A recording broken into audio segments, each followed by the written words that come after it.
What's up, guys? It's Kictor. I didn't realize I started the stream early. Welcome, 5 minutes early. This is the pre-show. Any requests for the pre-show? I feel like I look so small today. Why am I so little? I can be smaller. Yeah, this is the only type of content you get in the pre-show. Yodeling? I won't yodel for free. Not a good day for the owl. No, I'm sorry, Night Owl.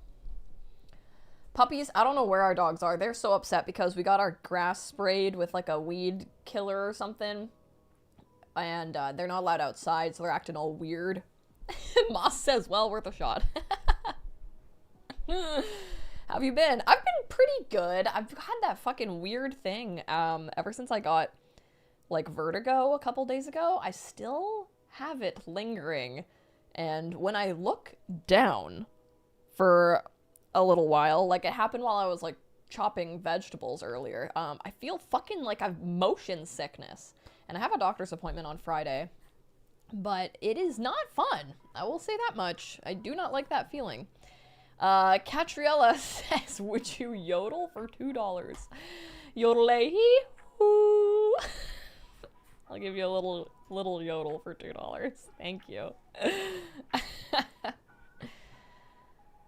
Oh gosh. Oh, Night Owl, I'm sorry to hear that.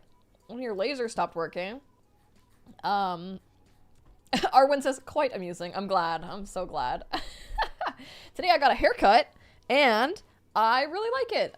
We're going on a trip next week, and so I feel like, you know, when you get a haircut, it usually looks the best a week after you actually get the haircut. So I was really thinking ahead with this one. And I went to a barber shop for the first time. I've never gone to a barber shop. I remember just being like afraid because I'm a girl and not wanting to... I made up this whole thing in my head. And let me know if anyone else feels this way. Like, I just didn't feel like wanting to explain that I'm a girl or anything, like going to a barber shop, because like lots of times barber shops only have like, it's like men's haircut, men's short hair, men's long hair, you know? And I know girls can go to a barber shop or whatever, like there's some that are like men only or whatever, but that's rare. Anyways, I went there and it was all fucking women there anyways. And I feel like the best haircut of my life. It was super cheap, super fast. She didn't say a word to me the whole time. It was great. I was in and out, and I was like, you did exactly what I wanted. This is great. So, turns out, if you want a men's style haircut, go to a fucking barber. And don't be afraid. That's so funny. Arwen says, don't be afraid. Intrude on men's space. Yes, yes, exactly. Horror Girl says, I understand that pain. I'm a girl who's very interested with car shows, right? Yeah, no, you totally get it. You totally get it. Moe Melon, thank you so much. Oh, thank you.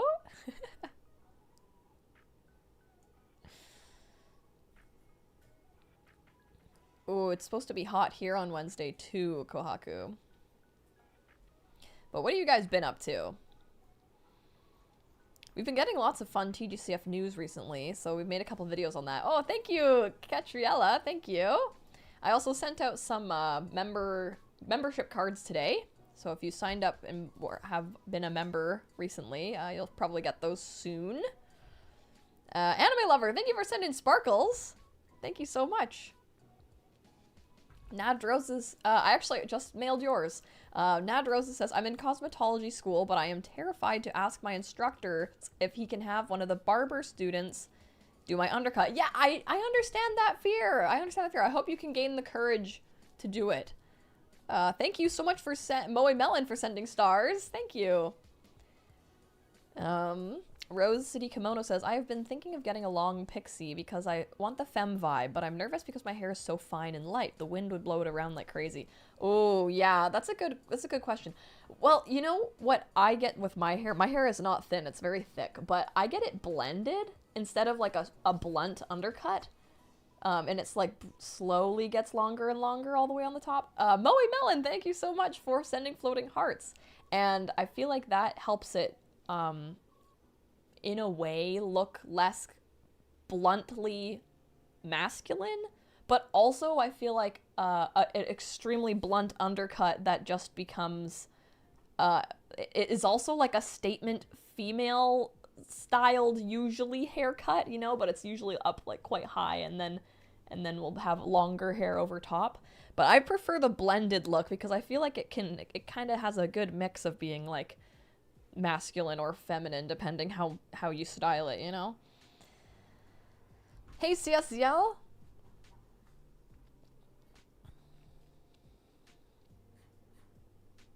Horror Girl says, I got my autograph from Hua Chung and Shalian today. Nice! Oh my gosh, that is so awesome! How special! Getting something that's autographed is really, really cool. Hope you cherish that. Today's Monday, right? Yeah, what did we do? Well, we hung out on Tomodachi Life yesterday. That was really fun. That was such a good Tomodachi session. And Saturday... Oh, Saturday I felt like sick all day because of the freaking vertigo thing. It sucked. But I've been drawing a lot. I've been sketching a lot. So that's been fun. Unfortunately, looking down makes me feel fucking dizzy. So Stitch has been calling my iPad the dizzying machine. And so we kind of have a joke about where I'm like, give me the dizzy machine. I want to be on my dizzy machine. And she's like, stop.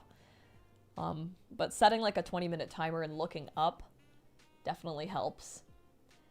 And yeah, I don't know. I'm like, do I have the fucking thing where like the crystals in my ears moved? It sounds so like woo-woo, but it's actually like they're little stones or little crystals in your ear that can make you feel dizzy if they get out of place. Wizard of Moss says, I went back to watch Jinling and Jung Chung's fight and it was hilarious. Oh, right? Isn't it? It was so perfectly like canon that it happened to them. CC Newbie says, I feel like your drawing has really improved so quickly. Oh, thanks. I appreciate that. Oh man, I think my drawing based on not looking at a reference hasn't really improved. But then I feel like if I draw a lot for a week, it's like you kind of remember how things go. But I've been drawing from references more and having fun. I have a lot more fun looking at references. I get so frustrated without a reference. Zephyrin said, I've heard of that. My friend had that for a while. Fuck, man. It's very strange. Very strange. Aria's Drawing says, your art has been looking really good. Keep it up, Kictor. Thank you, Aria's Drawing. Resident artist who draws like crazy. I can show you guys what I've been drawing. They're making out in the car! I have plans to make an animatic. I know it's bold, but it could be just a simple one where it just kind of fades into different pictures, you know? Local Rogue, what's up? They're kissing. That's right. Oh yeah, also, look, I got Brush Buddy right here. What's up, Miss Rosie? Thank you. Catriella says, I also have vertigo. Nothing like rolling over out of bed too fast and screwing yourself over for 3 days. Bro, okay. I think that's what I have too. Oh, that's awful, man. Does anything stop it? It's interesting because it's like, it's not a lightheaded sensation. It is a motion, it's like a motion sickness sensation. Is it the same for you? I get the feeling like I'm car sick, but I'm not in the car. Matt Monroe says, I just started watching Witch Hat today. Brush Buddy is so cute. Oh, thank you. Yeah, I made the angry Brush Buddy. Pwee, pwee, pwee. Rogue, no! I'll come over and personally break you out of work. Ugh. If you guys have anything that you want me to see, post it in the community. I'll check it in a couple minutes here. Please in the chat. Oh my god, yes, please. And then sometimes Catriella says, it's like the room is spinning and rocking like I'm on a boat even when I'm laying down. Yes, I've had the exact same thing. It's fucked, man. Pwee, pwee, pwee. Miss Rosie says, I'm great. Maybe try intaking a bit more salt and staying hydrated. It helped when I was having slight vertigo a long time ago. Possibly also caffeine. Drink more caffeine or have less caffeine? Hi, Kitpo. Thank you for sending some coins. Pwee. You should try going to a chiropractor. I will see what my doctor's gonna suggest on Friday, and I'll do it all. More caffeine. Oh, okay. Sounds good to me. Yeah, this morning I woke up, I had an insane, like, motion headache and felt queasy, but it goes away. It's just so strange. Catriella says, my left ear specifically that has the issue. I had a head injury as a baby that messes with my left ear and eyes. I also have night blindness in my left eye. Oh shit, I'm sorry to hear that, dude. Sounds like it's really, really awful to struggle with that, man. Rogue says, yeah, sorry to hear you weren't feeling great. I hope the worst of it has passed. Oh, me too. This morning also sucked, but I think I have found out that it is when I'm looking down. And now I'm like, do I need glasses? Have I been, like, actually squinting this whole time? And that's causing something? But I don't think so. I don't know. My dad just got glasses, and now I'm like, when am I next?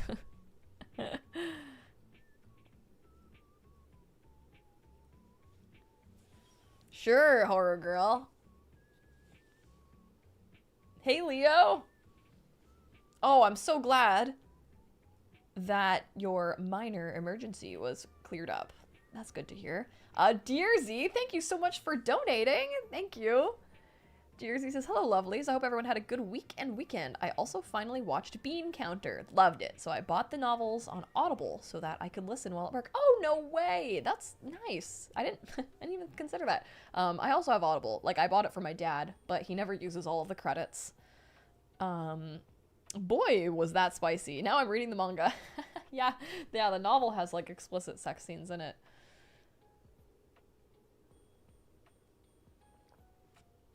Nadrosa says, a good way to find out is you have trouble seeing street signs while out driving. I don't think it's that bad yet. Catriella says, I also found I have visual snow. I didn't realize everyone else's vision didn't look vaguely like TV static. Oh, damn. Oh my gosh. That must be very, very frustrating. Quinn! Hey, Quinn! Thank you for donating. Quinn says, I'm sorry, Kictor. In my Tomodachi, you confessed to Stitch at the Ferris wheel, but got rejected. No! How? How could that happen?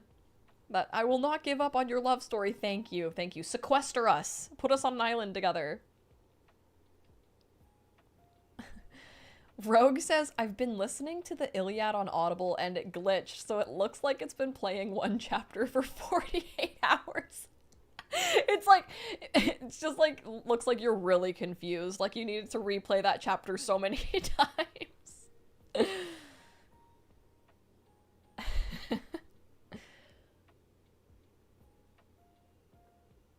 Hey, Kate. Ooh, you snuck away from your family to be with your other family. How sweet. Horror Girl. Oh, I don't think Hua Chung and Shalian will get a divorce. I think they're still happy. I do think that Xiao Squid and Che Ching Chung may divorce, though. Rogue says, every time I play it, it starts at the same moment. I'm like, I get it. Captain Snow, the Yowie Conqueror. Okay, everybody pause a moment to acknowledge Captain Snow, the Yowie Conqueror. Oh my god. That's an amazing name. What? Incredible. Says, have you heard of Sasaki and Miyano? Yes, I have. I watched the first season in the movie. I'm not sure how much more or less of it there is. Moade, sending you some good vibes for your brother. Sending you good vibes. Sending you good vibes. Oh yeah, also Banana Fish got an English dub. Isn't that interesting? After so many years, it got an English dub. Wouldn't it be so much fun if Modazushi got an English dub?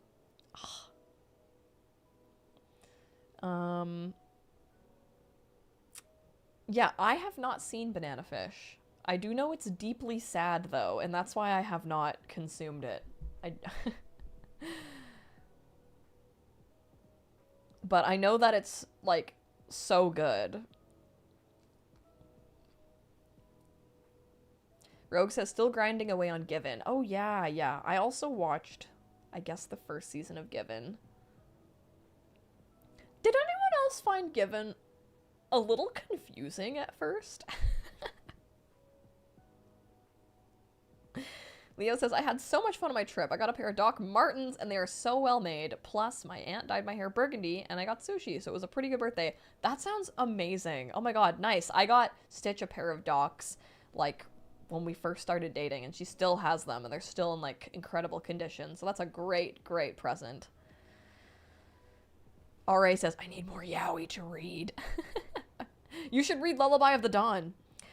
Thank you, Kate, for sending silver stars. Amy the Lizard has been getting ads for chi supplements. Oh my god, well you should probably get some so you don't chi deviate.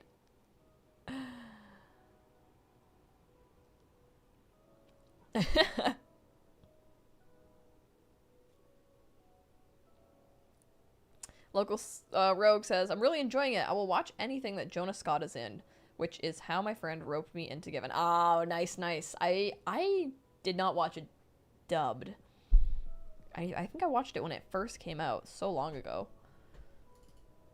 Flowering Roses, 5 months! I've also been writing fanfic like crazy. Oh, hell yeah! That's amazing. When inspiration strikes, you have to write. Write like the wind. That's awesome. Thank you for being a member for 5 months as well. Rogue says, the dub is super funny, actually. I would recommend. Okay, I might have to recheck it out. Arias Drunk says, I did read it! I love Lullaby of the Dawn. Stitch convinced me to read. Oh, my bad. That's great.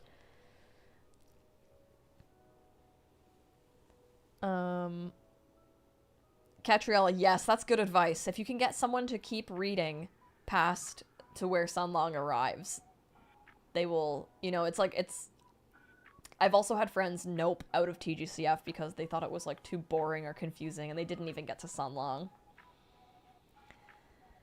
Annika says, I finally watched the Sasuke and Miyano movie, and oh my god, you were so right! It definitely looked like they were doing more than kissing in the classroom!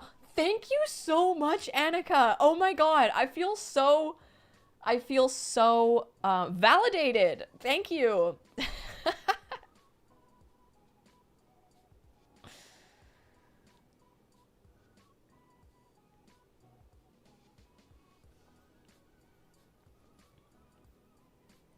That's fair, Catriella, that's fair. I hope that your friend keeps reading it.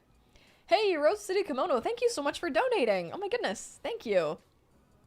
Sasuke Miyano is a very slow release manga. I'm waiting for the English release date for volume 11 still. Oh wow, I so want their college years to get here faster. I wonder how spicy that will be. Ho ho. Nice. Thank you for donating. Yeah, I also, yeah, I should read some more manga. Catriella, thank you for sending a gift membership. Thank you so much. That's awesome. Crazy Kirby, welcome. That is so awesome. Thank you so much. Kate says, Kictor yearns for maximum levels of yaoi. I do. Yeah, I started reading that Beacon of Light book as well. For the yaoi. I feel like we've been so spoiled with, like, canon stuff that, like, sometimes going back to your roots and just shipping two characters that aren't, like, technically together or whatever, but are highly shippable is really, really fun. Like, I'm obviously having so much fun with Ace Attorney, you know? Quinn says, my Mies keep wanting to put fire all over the beach. That's hilarious. And Spark Major is reading Raging Fires, Drowning Sorrows. Shut up, Spark. You're so fucking funny. When you say I'm starting to think that the Raging Fires are the reasons for the sorrows. Oh my god. Aria's Drawing says, me and a friend just read The Long Game together, the Heated Rivalry sequel, and I finished it in a day after catching up to her. Oh, damn. I mean, that must be, like, a fun read after reading, like, historical Danmei, to just read some, like, hockey. But I know hockey, so I'm like, are there parts of hockey smut that are confusing? Yay! Party! Thank you, Kitpo. Oh, let's roll for today's crazy ship. Kate's on the move. Kate, do you have the list with you? Kate says, I started Missville and I'm really enjoying it. Oh, nice. Yeah. We got to do another Missville video. Videos that will come out soon are Nanchan 2 and the next Legend of Exorcism book.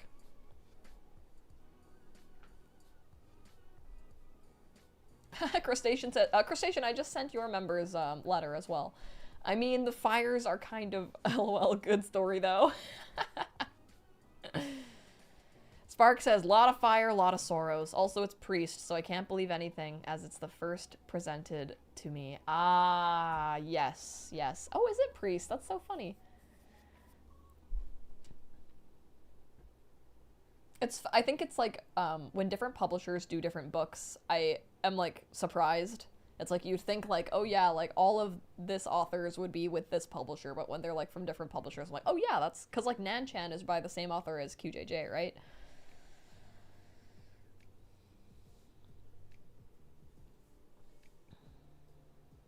Disabled God of War 3 comes out tomorrow. The series is so good, and I can't wait for more. Oh, very nice. Oh, I love Tuesdays when books come out, because that means that Stitch and I usually go out to Indigo, and then we get a little treat, go to a little cafe or something. You are correct, same author. Nice. Nice. Leo says, also, I love reading Little Mushroom, and I love it so far. Oh, great. Yeah, Little Mushroom is fucking fantastic. I'm gonna read Little Mushroom next, I think. After we finish TGCF, I want to do Little Mushroom. And speaking of TGCF, let's go to the community so we can start reading.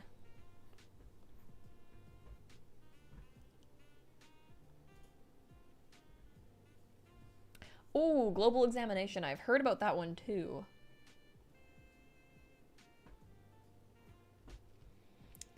Okay, how do we do this? La la la la. La la la la. Alright, we in a community.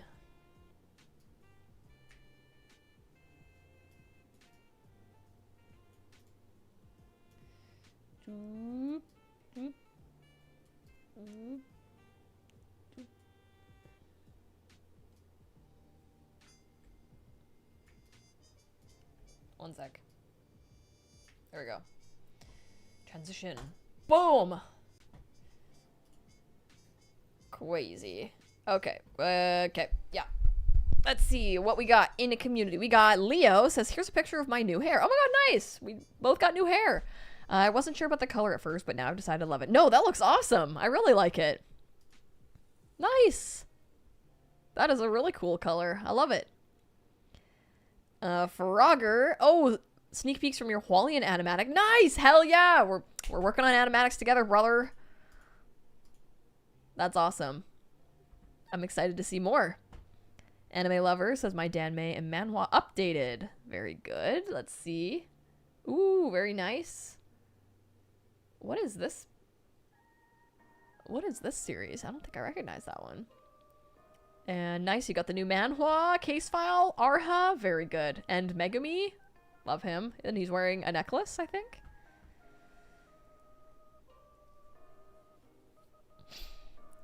Oh, Kit Po just posted something. I will refresh. Says, last weekend I went to a small festival and got a few things. These bracelet and bands. And the day after I went to a pride festival. Oh, nice! Oh, those are super cool. They remind me of, like, koi colorings. Oh, nice fan! That's really cool. Oh, red and blue. Fantastic. Oh, pride. Yay! That's awesome! Seems like you got some sweet prizes. And... Oh, Firestar Lover, thank you for sending some sparkles. RA says, felt like drawing some doomed yaoi. Despite liking Alien Stage for a while, this is my first time actually drawing them. Oh, very nice. Okay, is that Ivan and Till? Ooh, Ivan Till. Very good, very good. I do enjoy my Ivan Till boys. Oh my god, I have to sneeze. I'm gonna sneeze right in all of your mouths. Oh my god. That was violent. You know, you just have like a dog sneeze right in your mouth. That's what just happened. Oh no, Rogue! Let me know when you're home and we can jump over to the community real quick. Crust Easy says, I don't think it's complete yet, but here's my drawing of the Windmaster fan. Nice! That's awesome! It looks just like it. I have it on the other side. It says wind. Here, it's so funny. We're doing Gartic Phone on our like members game nights, and sometimes when people draw the fan, they write wind in English on it because like I feel like to us, we can't read Chinese, a lot of us. And so when we see that, we're just like, oh yeah, cool. Yeah, that means wind, like whatever. But like it just says fucking wind, right? Like it's a fan that says wind.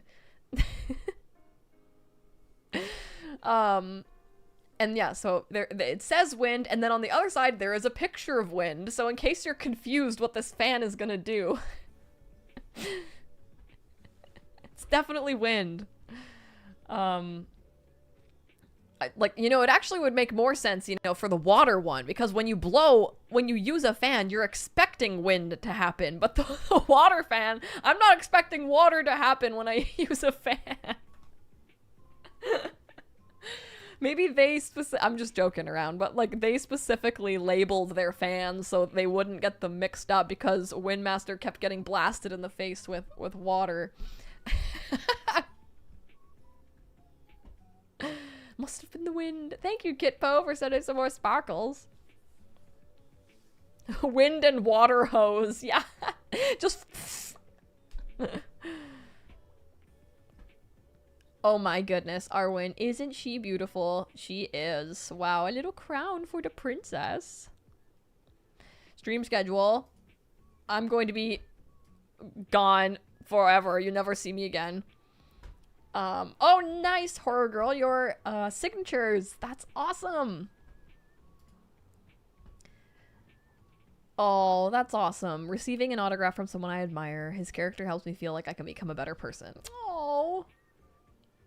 And with my disabilities, that's why I look up to Hua Chung, because with his disability, it showed me I can be as strong as well. I just want to cry, but in a good way. Oh, that's so special. That's incredible.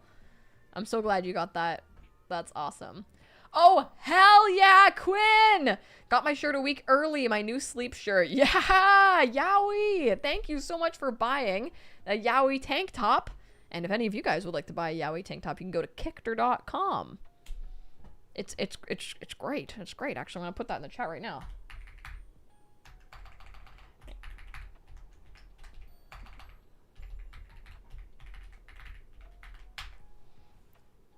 For Yowie merch.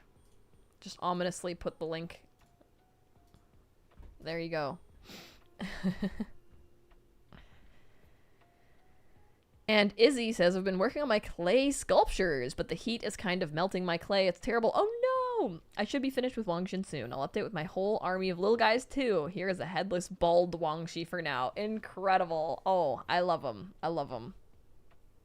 You need a substitute Kickter.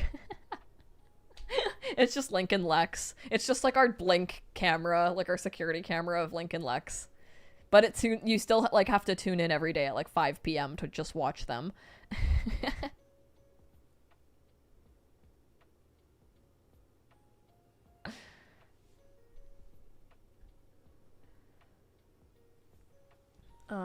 Wu Ming says, I found my incense burner that my family doesn't use. Oh, nice. Now you know what one incense time really feels like. Aw, how nice. Aria's drawing says, I haven't drawn my OC Lohen Jung in a while and I felt like drawing him. Oh, very nice. I like his little fang. I like a little fang. Little boy with a little fang. And Chibi Doodles. Ooh, very nice. Super cute. Ooh, Stardust. This is my haul from the first Pride Fest for this year. Wow, you got a lot of stuff. Oh, I really like this. Oh my god, what's this artist's name? I can't remember, but I really like it. Like it stuff. Aww. Oh, so cute. Nice. You got some great merch. Oh my god. Spark Major! A GIF? Some gifs of my Nanchan Mies. They're discussing just how mischievous this Stony can be. Oh my god, Spark. Your guys are so freaking cute. Oh. Your little Stony is so good. I gotta show these to Stitch. Drawing Stony is harder than I thought it would be. Look at them! Oh my god! That's so cute. I cannot believe how good your Stony looks. That's incredible. You're a creature of beauty, Stony.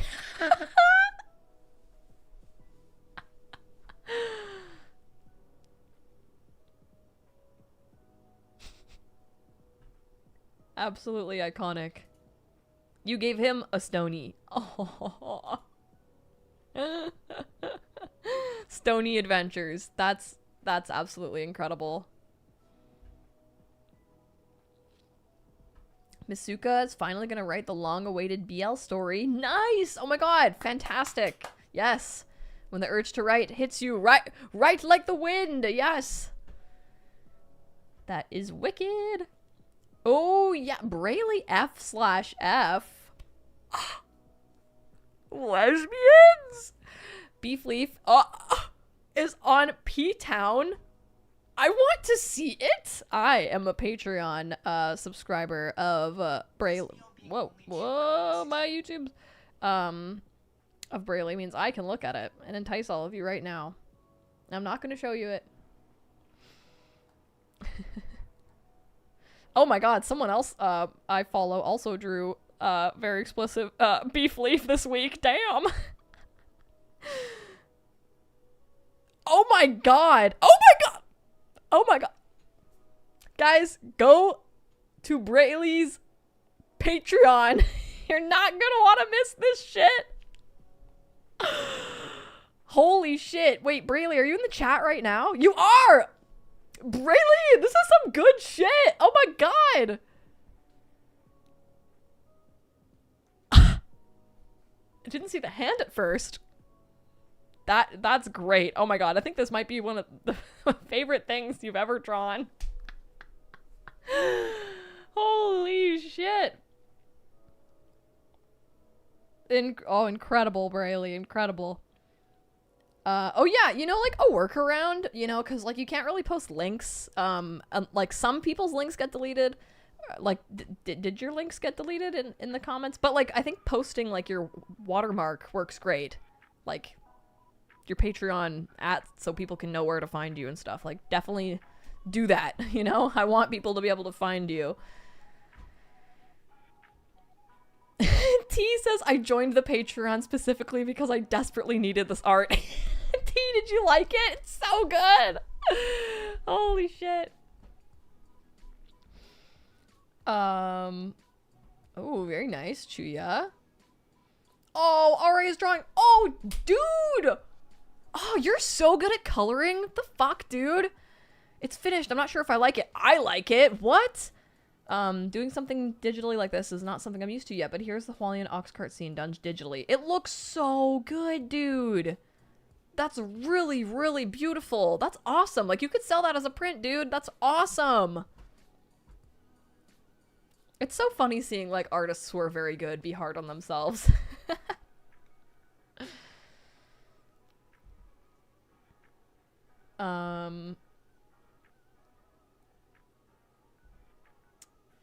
Let's see. A small collection of your Tomodachi creations. Lotus pork rib soup. Oh, very nice. Yanli soup. You made Malboros! For Shay Ching Chung. Shaylan stew. Oh, nice. And some robe creation. Wicked! That's nice. That's nice. Oh, nice. Yolanda also writing your novel. That's fantastic. Oh, a little fat baby. Very cute. Kate said, oh, Spark Ranger, glad my Lufeng could entertain. Yeah, oh my god. Kate's Lufeng is so, so hot. Crusteezy, a quick sketch of this iconic scum villain scene. Sorry, but not sorry for any sadness inflicted. No! Why you have to kick him into the pit? Stab and kick him into the pit. Oh, poor baby can't handle it. That's good, though. Oh my god, nice. RA, I can't believe I'm just seeing the process of this backwards is so funny. You're so quick. Man or woman? Answer, please choose one. Man. Literally just shove a sword in my ass. Wait, what? What quiz is this?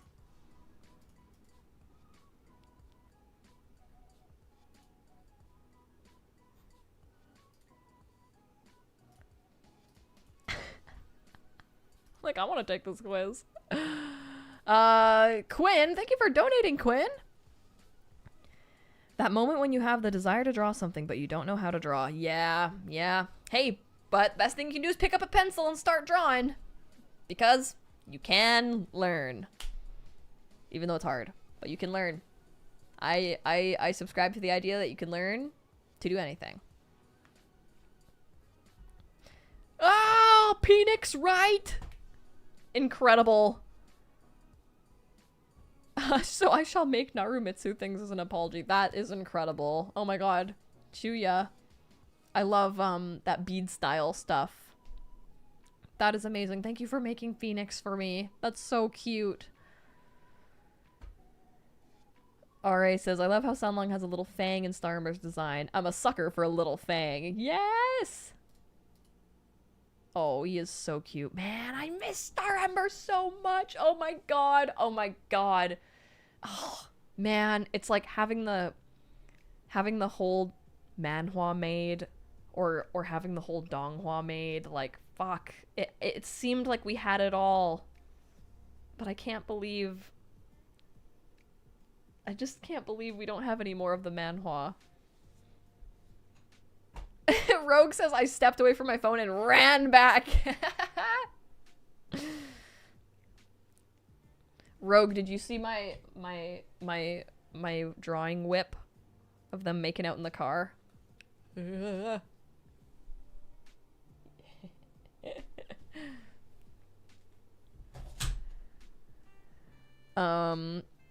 Oh, Peerless is your reread. Oh my goodness. You draw so much and you read so much. How do you have time to draw and read? Haha, yay. Thanks, guys.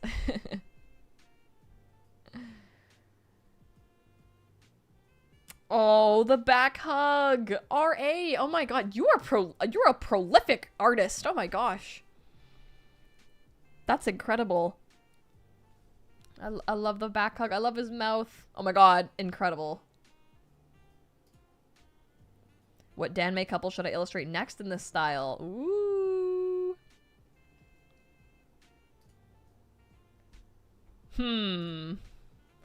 What would be a good scene in that kind of style? I'm trying to think of like a good Wangshin scene. The making out in the blindfold in the trees scene.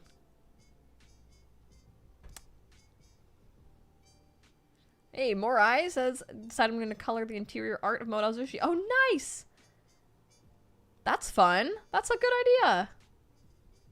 R.A.'s Drunk said, people voted Bing Cho. I could do another at your request. Oh, I'm happy to see any of your art. Don't stress yourself. Oh my god, nice. Wangshin exorcisms. I loved doing Wangshin exorcisms. That was so much fun. That was so much fun. Doing in character stuff with Stitch is like so fun. I've got to make some like shorts from it, I think, because it didn't get a lot of views. Not that that matters. It was just a fun thing to make for Halloween. 2 years ago now, I guess. That's crazy. Seth, posting your OC. Oh, damn. This is really nice. And Seth says, also, Kickter, I just want to say I enjoy your videos, even though I can't watch your live streams because of the time zone. I always make sure to catch up on them whenever I have some free time. Oh my god, hello in the future then! Thank you, Seth, for being so kind and sharing your art. Please keep doing what you're doing. I wish you and Stitch nothing but the best. Oh, thank you. I really like your art style and your coloring style. I wish I could draw hair like you. That's awesome. Keep sharing your art with us. Oh my god, bumblebees. This is incredible. Wow, this looks like it's right out of a freaking manhwa, dude. Says, I don't know where the 2021 version of me found the energy to draw up backgrounds. Wow, your backgrounds are wicked. Oh my god, this is really, really nice. Look, is this like, my king? Is Cerberus the dog with 3 heads? So cute. What, little ice dog? Oh my god. That is adorable. Holy shit. Don't talk to me or my son, or my son's son, or my son's son's son again. Oh, wicked amazing, Crusteezy. Damn, your art's so good. This is so inspiring. Everyone, a bunch of artists, great artists here. Chibi of Luguang and Chung Chaoshi. Oh, very nice. Dive back in time. Poof. Sure to send us more TikToks. Oh, nice. Some more trading cards. And, oh, your Wangshin Mies. Putting them in isolation together has worked. Wants to confess. Incredible, incredible.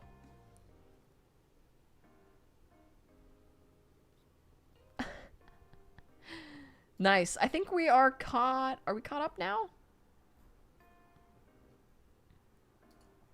Incredible. I like his butt being out. Oh, Ari is drawing. Look at this. Look at his abs. Oh my god, this is hot. Draw more of this. Draw more of this.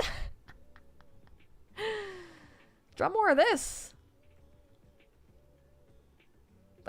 I'm enjoying this. I'm enjoying all of that. Hell yeah. T says, does that mean TikTok submissions are still open? Yes. How the TikTok thing works is I just have an ongoing, that form just pushes them all into a spreadsheet. And so when Stitch and I do react to them, we just keep clicking the links from the spreadsheet.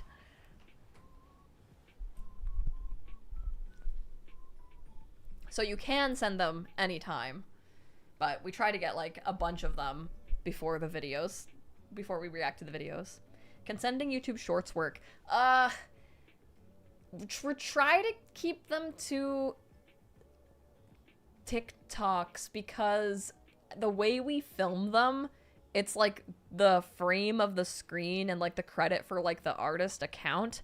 It's like much simpler if we keep it to one website design. You know what I mean? But yeah.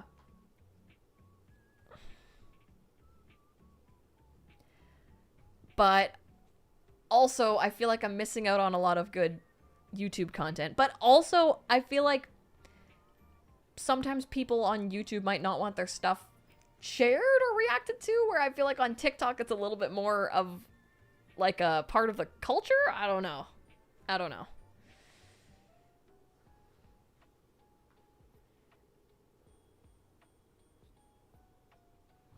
Okay. I think it's time to read. That's what time. I think it's time to have a fishy cracker and read away from the microphone.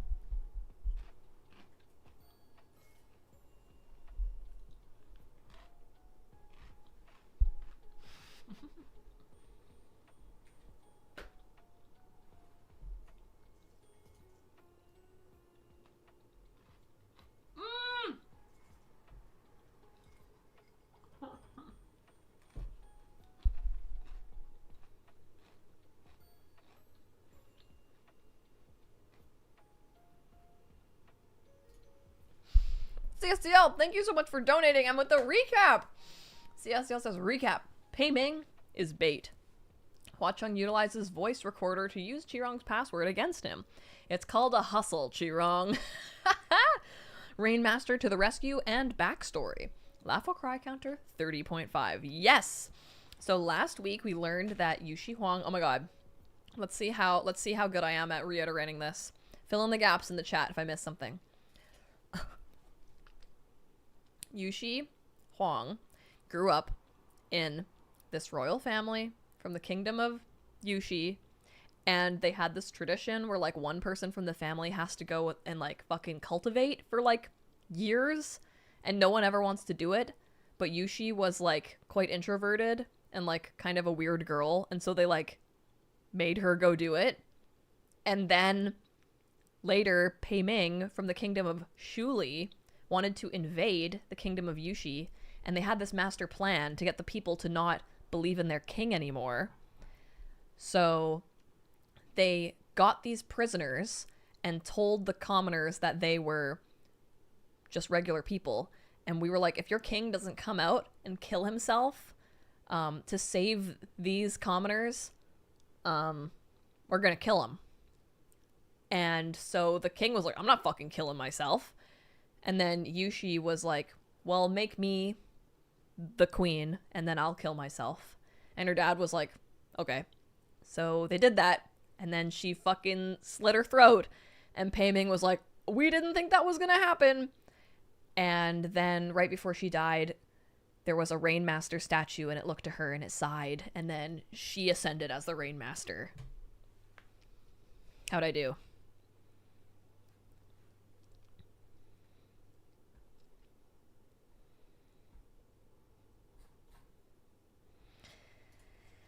And in the current timeline, she's trying to give Pei Ming the sword that she slit her own fucking throat with. And he's like, no, I can't actually handle that sword. Thank you. I don't want that sword.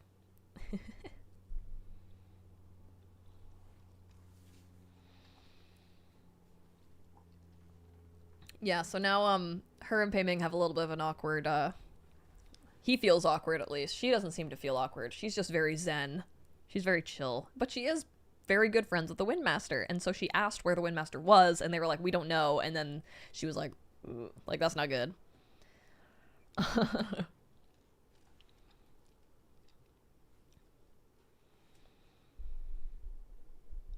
All right, chapter 91. Ride the Black Ox. Flying Hooves on Mount Tonglu. Yulong was the sacred guardian sword that Yushi Huang had used to slash her own throat, so of course Pei Ming couldn't take it. It was certainly a holy weapon, but was also a murderous one. Yushi Huang sure is generous, otherwise I'd almost suspect she did that on purpose to scare him, or remind him, Rong Guang said. I can't believe she'd actually bring out Yulong for him to use. You really think he'd dare? Ha ha ha ha. Shalian couldn't tolerate him anymore. Why must you always think so negatively? This is Shalian currently having beef with Pei Ming's sword spirit, right? Like, that's who Rong Guang is, right? Or it was his like, it was his like number one in command or whatever, right? And he did he like merge into Pei Ming's sword or something like that? It was his second in command. Okay, yeah. But he can now turn into the sword. And he's currently speaking as a tiny chibi sword.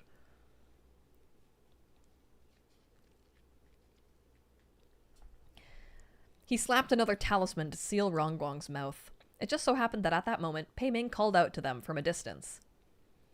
Your Highness, Crimson Rain sought flower. Are you two rested? Time to put the beds away. Let's get going. There wasn't much time to rest in the first place, and it had flown by while they chatted. Most of their group stayed behind, while Shalian, Huacheng, and Pei Ming set off. The Rainmaster had a steed and offered to give them a ride to the foot of Mount Tonglu. Shalian thanked her with delight. The black ox shook and transformed, becoming 3 times bigger than his previous size. There was room for 6 people on his back.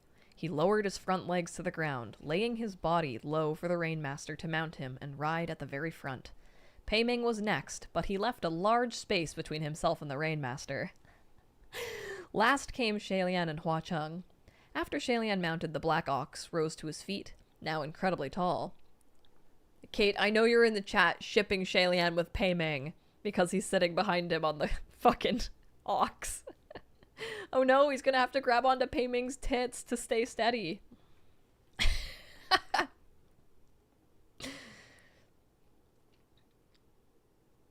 Shalian brushed his hands against the smooth, shiny black coat with amazement. Lord Rainmaster's steed truly is magical. Sanlong, I think you might have mentioned it before, but how did he come to be? Stretching out its legs, the black ox began to run. The scenery on either side quickly disappeared behind them, and the ride was as amazingly steady as it was amazingly fast. Hua Cheng gently held onto Shalian's waist from behind, as if afraid he might fall. Oh my god! Oh my god! He was once the door knocker on one of the side gates at the Temple of Yulong, the royal cultivation hall of Yushi. Oh, he's been around a while. Thank you, Kit Po. Yay!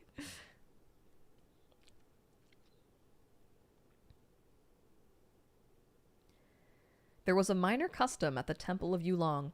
Visitors would rub the golden beasts carved on the door's knockers to give them human chi and accumulate good karma.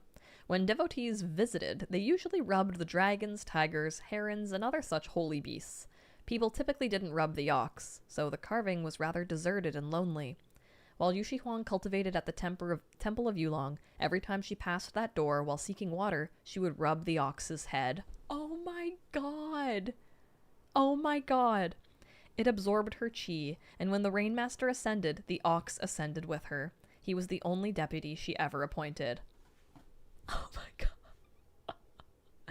I feel like if you're the type of person that likes to imagine like inanimate objects have like souls and stuff, this type of stuff hits real good, you know? It's like they can actually cultivate into like physical beings. He was a door knocker that nobody wanted to rub for good luck, but she would always rub him.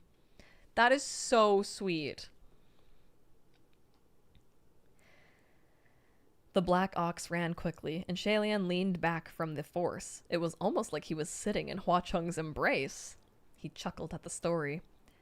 There certainly isn't anything Sanlong doesn't know. No tale or classic can trip you up. Hua Cheng chuckled as well. Is there anything else Gaga wants to know? If it's within my expertise, I'll tell you everything. They're hugging, and Hua Cheng's like, I'll tell you everything. Like, oh, it's so sweet.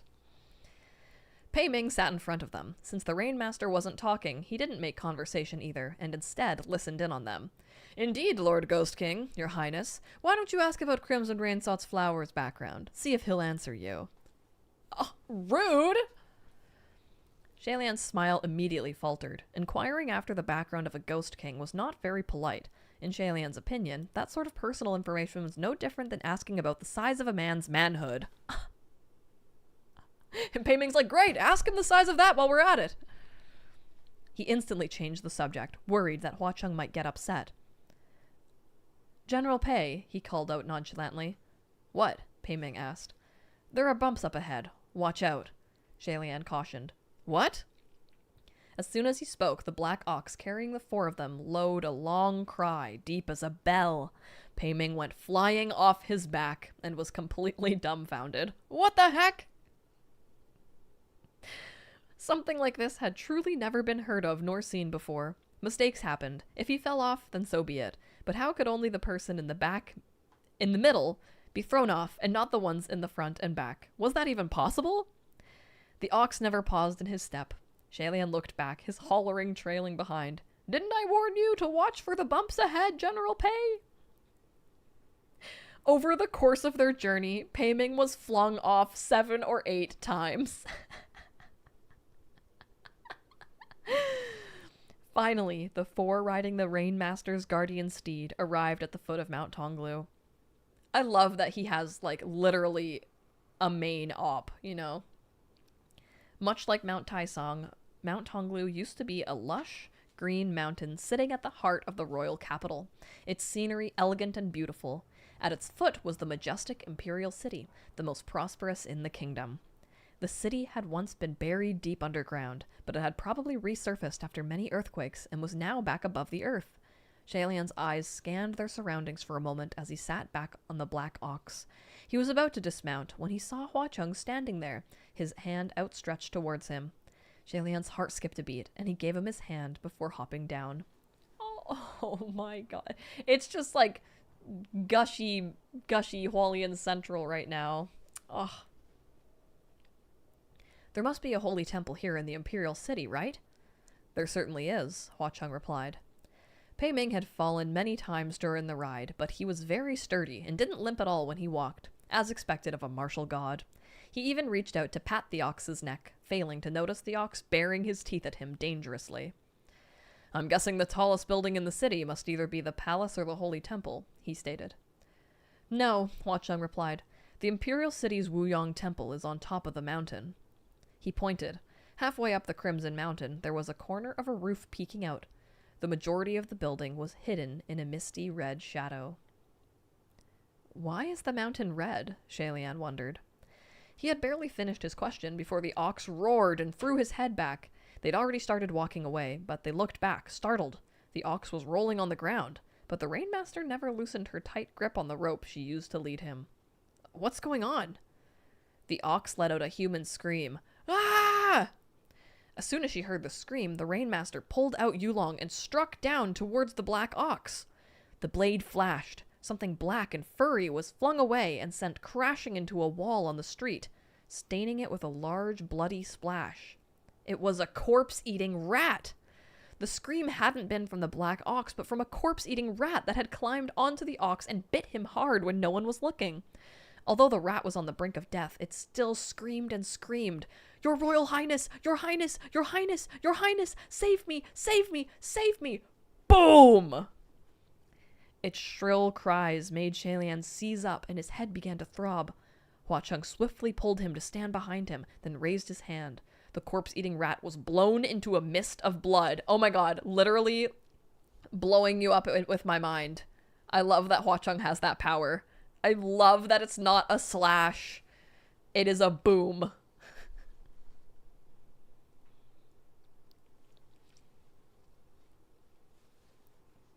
Oh, Spazzy, I'm so glad you liked the video. I'm glad it could help cheer you and your cat up. Rogue says my favorite Hua Cheng power, right? We should make... That makes me want to cosplay him and like do a stupid video like that, blowing people up.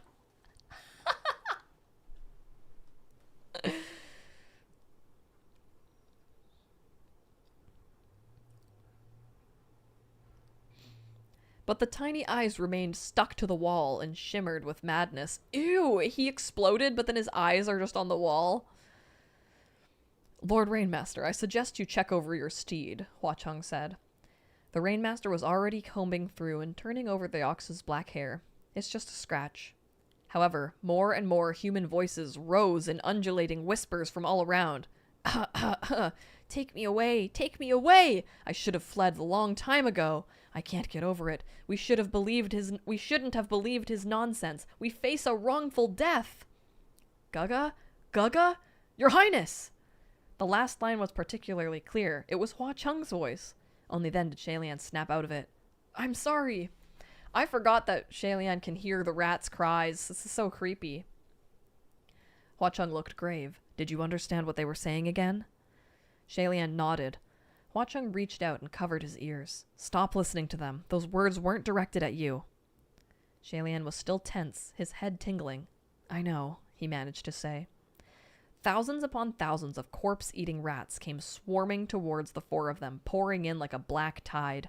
This was the royal capital, and its population had been much denser than the previous city, which meant there were more dead, and thus more abundant foods for the rats. Their numbers were therefore quite large, and they were heavily surrounded. Pei Ming was getting serious. A thin sheen of protection aura had covered him. You all leave first. I'll lure them away. Before he could finish, the massive ocean of rats screeched and dashed towards him, but they brushed past him and continued running in one direction. He turned his head and saw that they were chasing after the Rainmaster. Without anyone noticing, the Rainmaster had remounted her black ox and was running in the opposite direction to distract the rats. She's the fucking best, man.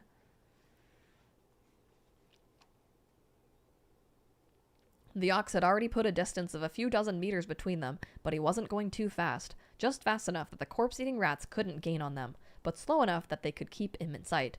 It was the perfect spacing to lead them away without letting them catch up. The Rainmaster called to them from a distance. "My lords, please continue onward. I can lead them away."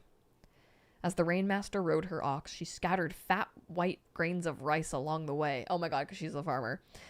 Rats love rice by nature, and it had been countless years since they last saw such succulent grains, so they swarmed after her.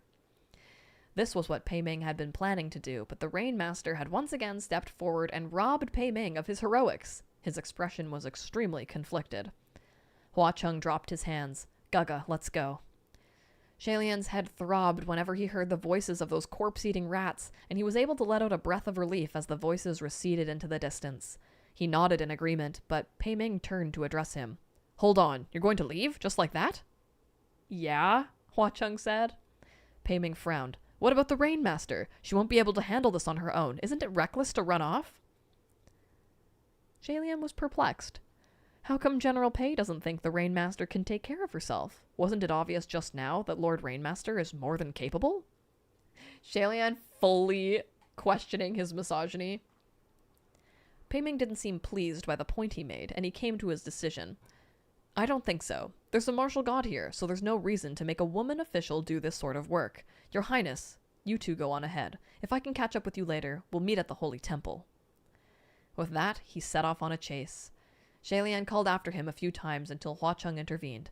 "Let's go, Gaga. Don't bother with him. He just can't stand being protected by a woman and has to try to salvage his dignity." Without wasting any more time, they ran through the Imperial City and past the multitudes of empty-shelled stone people toward the massive mountain. I love how Hua Cheng's just like, "Don't worry, he's just a misogynist, Gaga."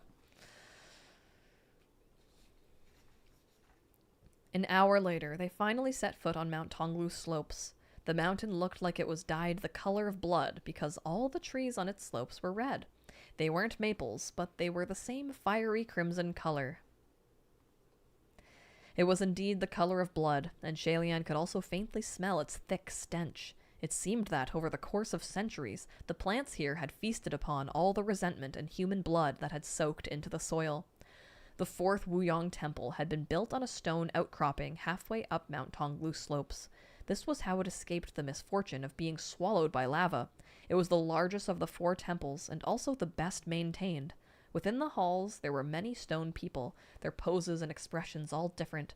They had probably been temple attendants. The two ran straight for the grand hall, and sure enough, they saw a mural as soon as they entered. "Ooh, Kit Po, thanks for sending me some poutine. I would love some poutine right now." Yum, yum, yum. Thank you. T says, "Don't worry about it. He's just feeling emasculated. He'll tire himself out eventually."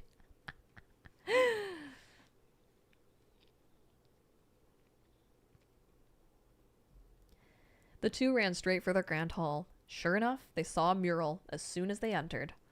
After only a single glance, Hua Cheng said, "It seems someone got here before us." There was only one mural within the grand hall. While the other 2 walls themselves were intact, the murals on their surfaces had been slashed and destroyed. This was the first time something like this had happened, and Shalian was dumbfounded. Who could have done this? They didn't even know who had painted the murals, and now they had to deal with the additional mystery of a mural destroyer. Still, they were short on time, so they studied the mural that was maintained.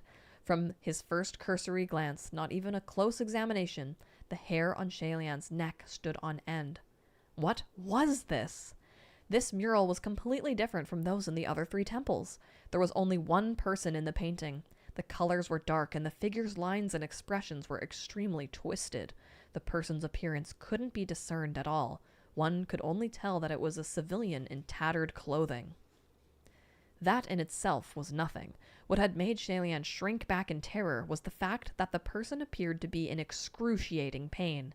He had torn apart his clothing and exposed his flesh. And upon his body there were 3 faces, each one as contorted as his own. It was human face disease.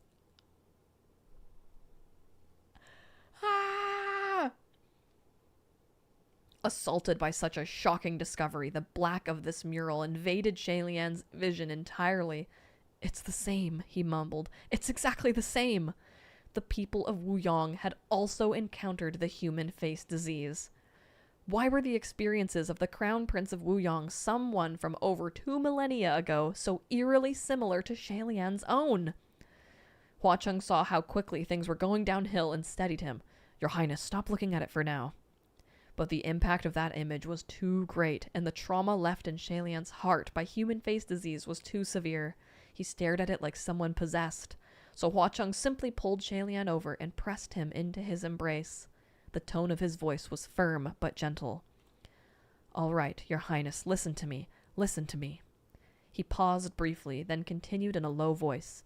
You see, the previous murals have told their story chronologically. There is cause and effect. The last one had the Crown Prince of Wuyong building a bridge to the skies, so the next one should depict an event that came right after. But this mural doesn't connect to the last one at all. The timeline doesn't make sense. Isn't that right? Shalian came back to himself quickly and began to think. You're right. There must be something missing in between. Someone destroyed the previous 2 murals before we got here. Pulling him into a big hug right now. Ugh. Think back to the Sanlong that was afraid to touch his hand, and now he's going out of his way to hug Shalian when he's scared. Hua Cheng is so good at comforting him. If that person destroyed the other 2 murals, why didn't they destroy this one too? Hua Cheng asked. Why did they leave it? There are 2 possibilities, Shalian said. They might have thought that leaving this mural behind was inconsequential, that it didn't matter if it remained. They weren't concerned with us seeing it. And the second possibility? Hua Cheng asked. The person actually did destroy all 3 murals, and this one was painted on afterward, meaning that it's fake. Shalian said slowly. Very right, Hua Cheng replied. Why not think bigger? Maybe all the murals we've seen along the way were lies. We're already very close to the answer, so before we get there, don't start overthinking things on your own, all right? After being buried in Hua Cheng's arms for so long, Shalian was finally able to completely scrub the horrifying image of the mural from his brain. Only then did he realize the position the 2 of them were in.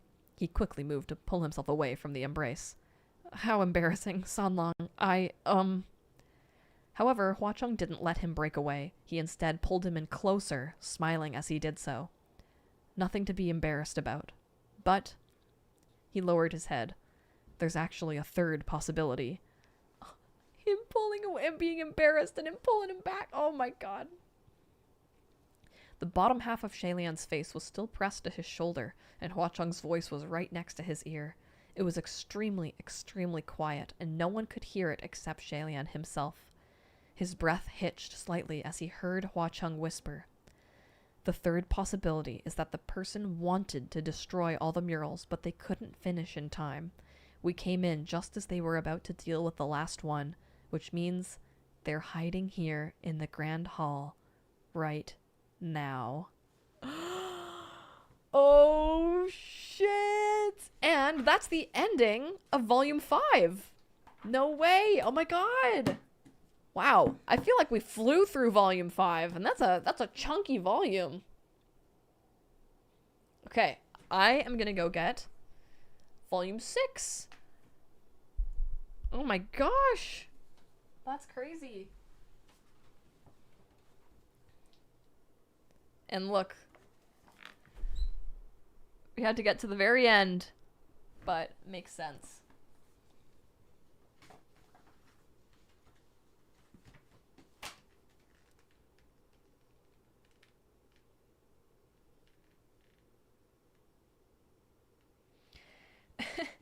And is this Shalian with the young version of Hua Cheng?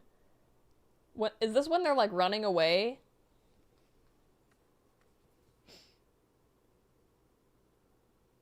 Like what part exactly is that?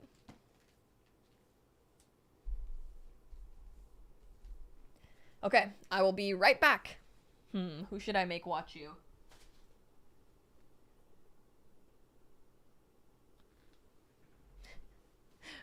Gaga Ice Cream will watch you.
haven't looked at the covers in a while. And,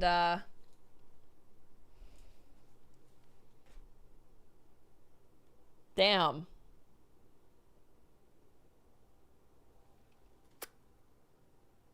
That sure is a cover, isn't it?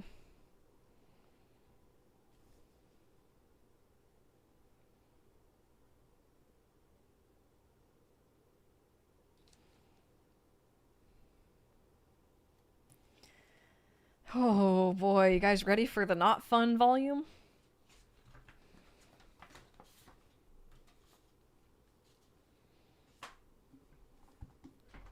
This is the foil.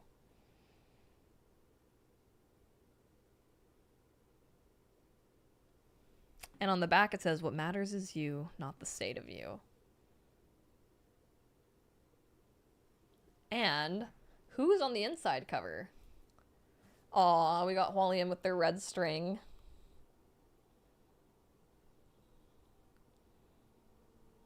Is it the same in the back?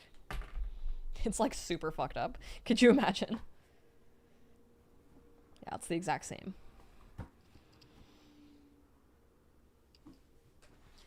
Oh man, I do think that this might be one of my favorite books as well. It's super fucked. Oh yeah, also there's this.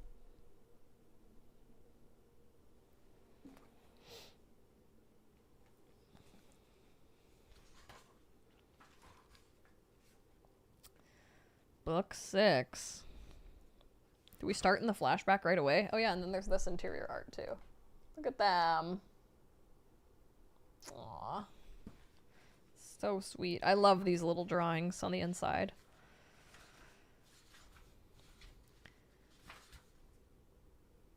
Okay, it seems like we've got 3 chapters before the flashback begins. Great. Oh, Bri. Okay. Chapter 92. Cave of 10,000 Gods. Faces of the 10,000 Gods Hidden. Hey, this is what the trailer was. Oh shit, are we really there already?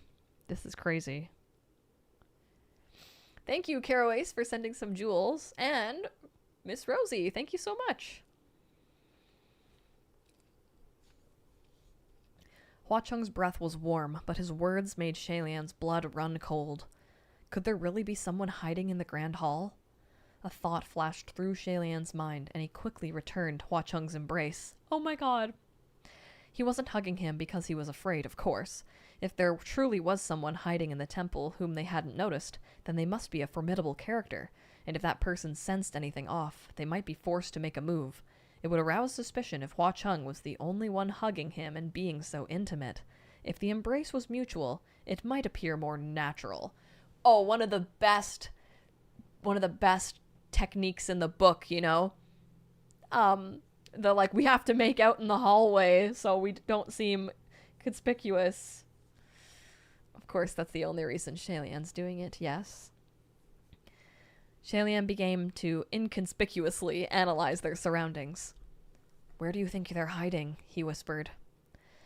There was only one entrance to the Grand Hall, which was the huge door they'd come through. The hall itself was completely empty. The whole room could be taken in at a glance, and there wasn't even a table or a chest that would provide a spot for someone to hide. Aside from the 2 of them, there were only the empty stone shells of the temple's attendants. The shells, Shalian and Hua Chung whispered in unison.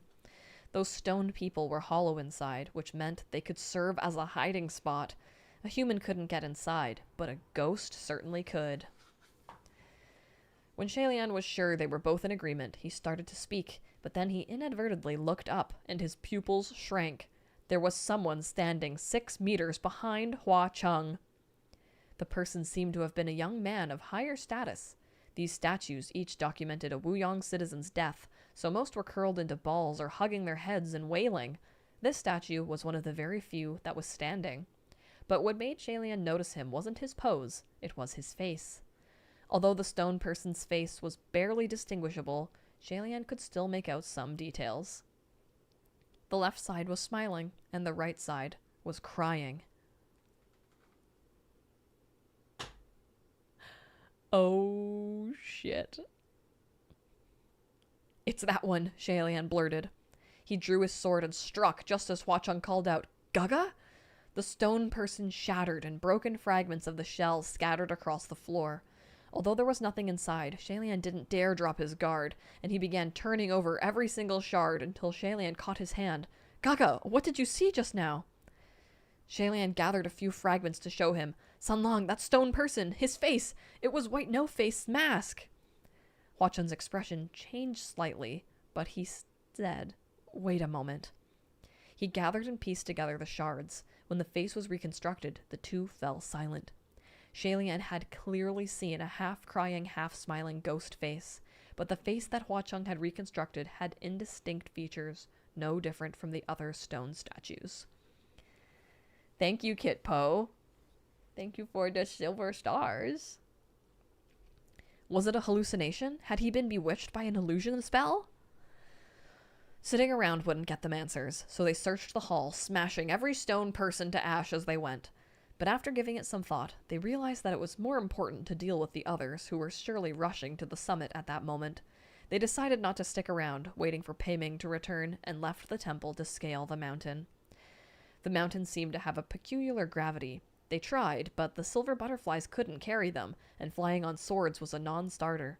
They could only climb on foot. The higher they hiked, the steeper the path became, and the colder the air grew. The snow was sparse at first, but it became thicker as they ascended until it could swallow almost half a boot. They were up to their knees in it after hours of climbing, and their trek was becoming more and more arduous. Shalian didn't feel cold since they had been hiking nonstop.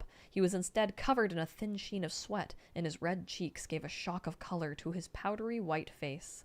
He wiped away the sweat and looked back, about to speak, to Hua Chung, but suddenly his step caught nothing, and he dropped half a meter.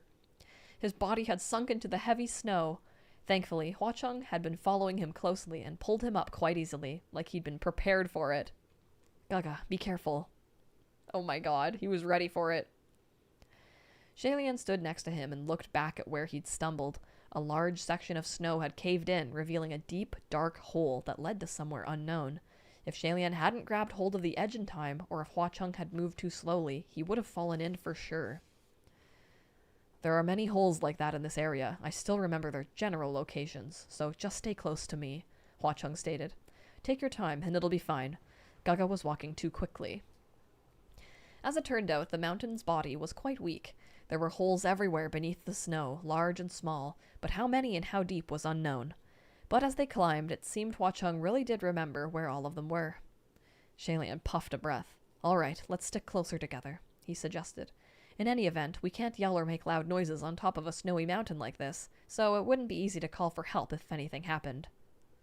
He stopped when they heard angry roars coming from up ahead. Are you done? ...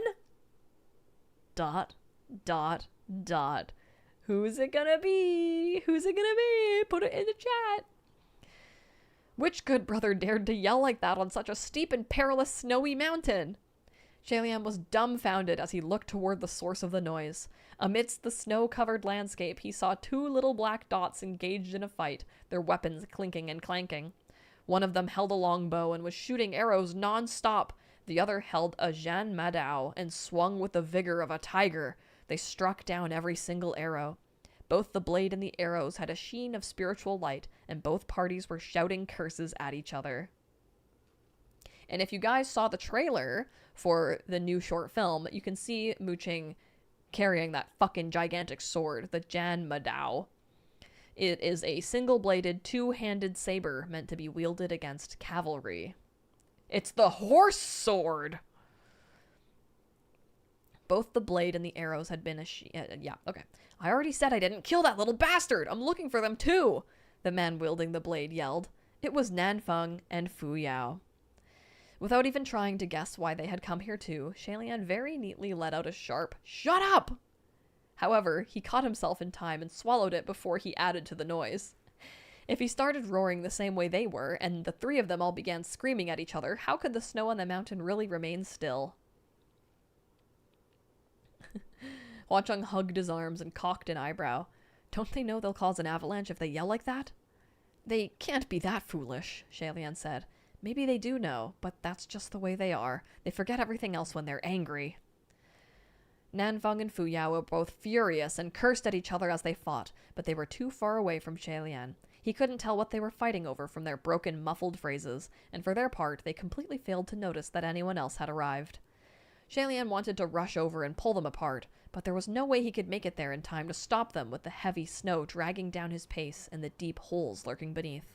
He only managed to run 2 steps before he stumbled over another hole and came to a stop. We can't just let them keep fighting like this. We have to stop them. As soon as he said so, a silver butterfly darted past like an arrow. Shalian was startled, but relaxed a moment later.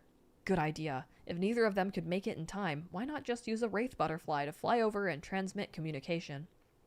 As expected, the silver butterfly's speed was miraculously fast. It made it over to the brawling duo after only 3 more shouts. But before Shalian could try and speak through it, he saw Hua Cheng's expression turn cold. Shalian noticed something was amiss.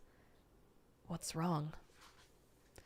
The smile on Hua Cheng's lips had disappeared completely, replaced by a look that was frigid as the snowy mountain upon which they stood. Sanlong, what's going on? Shalian pressed. Hua Cheng's lips twitched, but he didn't manage to answer before Shalian suddenly felt an inexplicable wave of panic. His head shot up to look at the top of the mountain, and his eyes widened. Giant chunks of the snowy white bluffs were trembling, and then they collapsed. Hua Cheng's like a dog, they always feel an earthquake before humans do. Even engrossed in their heated fight, Nanfeng and Fu Yao also sensed that soundless pressure. Both looked up, and they finally realized what was about to happen. The snowy mass was like an enormous embankment on the stretch that went on for miles, and when in the next second it broke, it carried a snow tsunami along with it. It rumbled, rolled, and pushed down towards them. They had caused an avalanche. Shalian grabbed Hua Cheng's hand, turned, and ran, but after dashing a few steps, he remembered that the other 2 were much closer to the avalanche's charge. He stopped abruptly, looking back. Sure enough, they had seized their aggression to flee together. Fu Yao didn't get very far before stumbling into a hole and sinking down more than halfway. He was buried up to his chest in snow. Although Nanfeng ran faster than him, he hesitated for a moment and looked back, seeming like he wanted to save him. But the wave of snow was already bearing down. Aw, we got Fengqing crumbs. Fengqing crumbs. Rogue says gay repressed anger so strong they altered the landscape. Yes.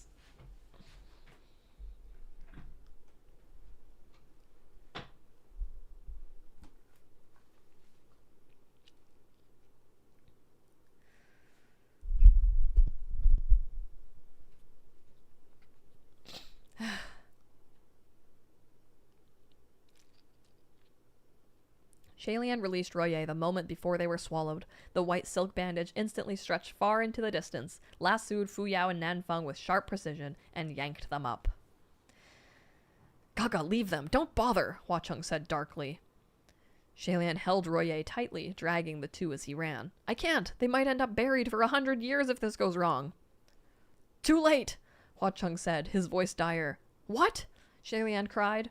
He looked up, and the enveloping shadow bearing down overhead came crashing in. Nanfeng and Fu Yao had stalled Shalian after all. The thick, icy wave of snow surged relentlessly and swallowed him whole, separating him from Hua Cheng. The force knocked Shalian everywhere, and he tumbled along with the coursing snow. Although he somehow managed to keep struggling, there was just too much snow, and the force was too powerful. Shalian was buried again and again, suffocating over each time his head went under. In the end, Shalian couldn't hang on. With a final shout of Sanlong, he was devoured by the icy snow current. No!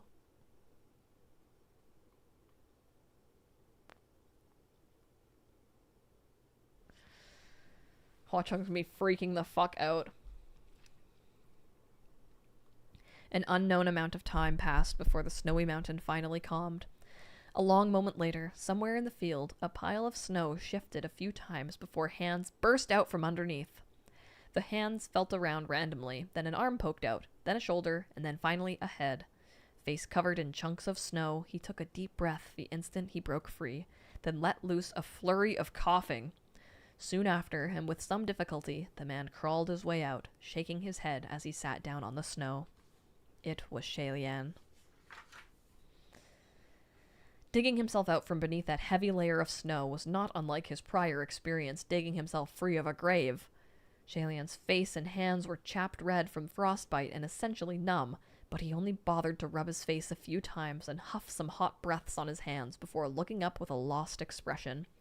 There was not a trace of that captivating red in the sprawling blanket of white. No, where's his little red guy?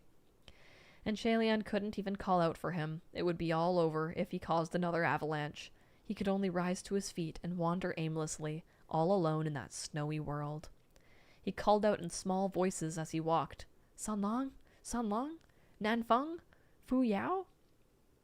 It was strange. Although he was walking the same path they had been hiking before, the air seemed so much colder than when he and Hua Cheng had been together. Oh. Royer was also gone from his hand. Shalian was puzzled, as Royer should have slipped off. It would still wrap itself around him even if he let go of it. So what happened? He knew something was wrong, but couldn't put his finger on what, so he continued to wander in confusion. Suddenly, someone emerged from within the billowing snow ahead. His white robes and black hair flapped in the wind, and he kept his head down as he slowly approached. Shalian was delighted at the sight of this traveler and pushed forward. "My friend, you!" But just as he spoke, the man looked up. He was wearing a chilling white mask, half of it smiling, the other half crying. Shalian screamed at the sight of it as if he'd been stabbed. His eyes flew open at the sound of his own scream, and he shot upright. He panted harshly for several moments before his shaken mind could process that he wasn't standing on the snowy mountain at all. He was lying in a dark, shadowy place. So it had been a dream.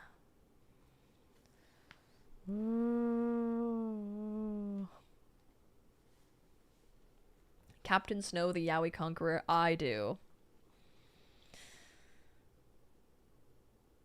No wonder something had felt off. Shalian exhaled a long breath as he relaxed, wiping away the cold sweat on his forehead. After feeling around for a bit, he determined that there was flat stone beneath him, covered with a blanket of grass. Fengshin hung from his waist, and Royer was wrapped snugly around his arm.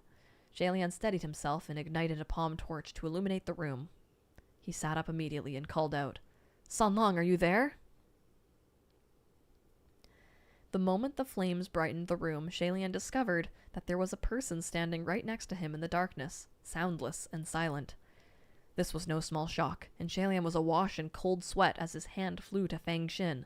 There was no way he wouldn't have noticed someone lurking so close by. However, the cold sweat dissipated when he looked closer. It wasn't a living person, but rather a stone statue, and not one of the many stone statues of the victims of the volcano's eruption. This was clearly a man-made sculpture. Palm torch in hand, Shalian scanned the room and was soon certain of where he found himself. The place where he lay was a cavern for cultivation. All right, you guys, this is the place. He had once gone into seclusion to cultivate in a place like this, so he was familiar with this type of chamber. It meant that the sculpture inside the cavern was not a regular statue, but a divine icon for worship. The divine statue had been erected in a cavern with an arched ceiling. Its figure was long and slender. Its bearing was natural and relaxed, and its pose was graceful. Its right hand rested on the hilt of a sword at its waist. It had been sculpted with sublime skill. Even the flowing lines and folds of its robes were exquisite. However, there was something peculiar about it. The face of this divine figure was covered by a light veil. The veil was light as flowing smoke. While it was quite strange to see a divine statue with its face obscured like this, it wasn't ugly. Instead, it added a mysterious sort of beauty. Shalian had never seen a divine statue like this, displayed with its face covered. He unconsciously reached out to pull the veil off, but was interrupted by a voice from behind. "Gaga." Shalian's head ripped around. A figure in red had appeared at the entrance of the cavern without him realizing. It was Hua Cheng. The mysterious face of that divine statue instantly went to the back of Shalian's mind, and he rushed over to him. "Sanlong, thank goodness! I was wondering where you were. Are you all right? Are you hurt? That avalanche was so sudden." Hua Cheng entered the room. "I'm fine. How's Gaga?" "I'm always fine," Shalian said. "What is this place?" "I'm always fine." Ugh. Once he left the cavern, it became clear that this place was far more expansive than expected. The corridor he found himself in seemed quite long, and who knew where it led. Jalian had long ago gotten used to Hua Chung having the answers to everything, yet this time he replied, "I don't know, most likely under the snowy mountain."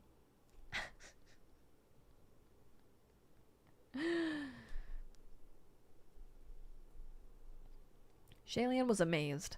"And I thought it was a shelter San Long had found. I can't believe even you don't know where we are." Well, that was a first. Hua Chung had memorized the location of every ditch on the mountain path, but he wasn't familiar with this place. The cave network clearly wasn't small. Had he really never stumbled upon it before? Jalian couldn't help but find it a bit strange, but he didn't press the matter and instead raised his palm torch higher. "How did we get here?" Hua Chung summoned a few silver butterflies and let them flutter about to shine their faint light. "Maybe we stepped wrong and fell into a ditch," he replied evenly. That was the only logical explanation, as the alternative was that someone had intentionally put them here. Jalian couldn't help but recall the dream he'd just had, and a slight shiver went down his spine. Remembering something else, he asked, "We're here, so where are Nanfeng and Fu Yao?" At the mention of those two, a trace of hostility flashed across Hua Chung's face. "Probably buried in the snow. Who cares? They're heavenly officials. This won't kill them," he replied unsympathetically. Quinn, thank you so much for donating. Yes, there is a photo.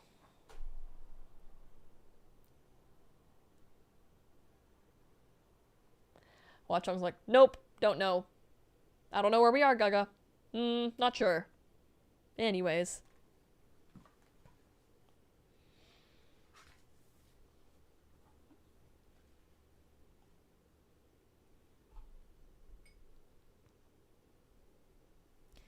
Amelia, I feel like Hua Chung also kinda lied about the Blackwater stuff, too.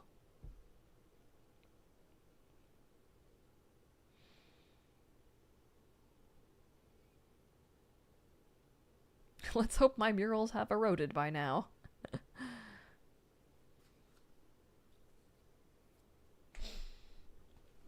Yay, rogue! Shaylian didn't know whether to laugh or cry. Count it! Is that 31?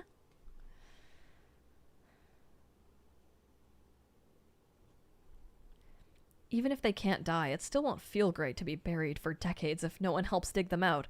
Maybe they fell in here too, so let's search for them. By the way, San Long, what did you hear them say when your silver butterfly flew over? Hua Chung snorted. Just some meaningless argument. If it could have been anything... As if it could have been anything pleasant. Jalian doubted it was that simple. Otherwise, he couldn't explain Hua Chung's sudden change of expression when the wraith butterfly overheard the fight. Even now, Hua Chung's eye was extremely unkind as he snorted. But if he wasn't going to tell, then Jalian wasn't going to pry. The two continued down the cave's long corridor. After walking for a while, they discovered this stone tunnel beneath the stone was much more complex than they had initially thought. There wasn't just one path straight through, but many forks that branched off into various caverns, large and small. And every one of those caverns held a divine statue. Some of the figures were teenagers, others were young men. The statues were all in unique poses, in lazy repose, leaning as though intoxicated, sitting poised, dancing with a sword. The clothes were also ever-changing. Magnificent ceremonial robes, plain clothes, rags, half-naked, and more. The level of skill differed between sculptures as well. Some of the work was rough and unrefined, while some was so extraordinarily exquisite and detailed it was astonishing. They probably hadn't all been sculpted by the same person, but the sheer number of them and the wealth of varieties made this a spectacular sight. Shaylian admired them as they walked, and they couldn't help but exclaim in awe. "This is a cave of 10,000 gods! I wonder who chose to build one in this place. They must have been an incredibly devout believer."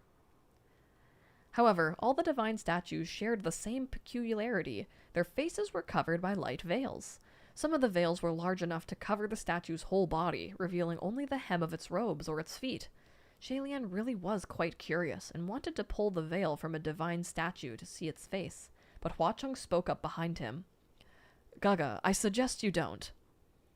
Shalian looked back. Why not? Doesn't Sanlong think these statues are odd? Hua Cheng approached him with hands clasped behind him and explained. It's precisely because they're odd that it's best you don't uncover them. If someone covered their faces, they must have had a reason. Spiritual energy gathers in the head, and we can't be certain if the spiritual energy these statues have gathered would react if a veil is removed. He paused for a moment, then continued. Gaga, weren't you searching for your 2 servants? Since we haven't found them yet, it's better to not touch these statues.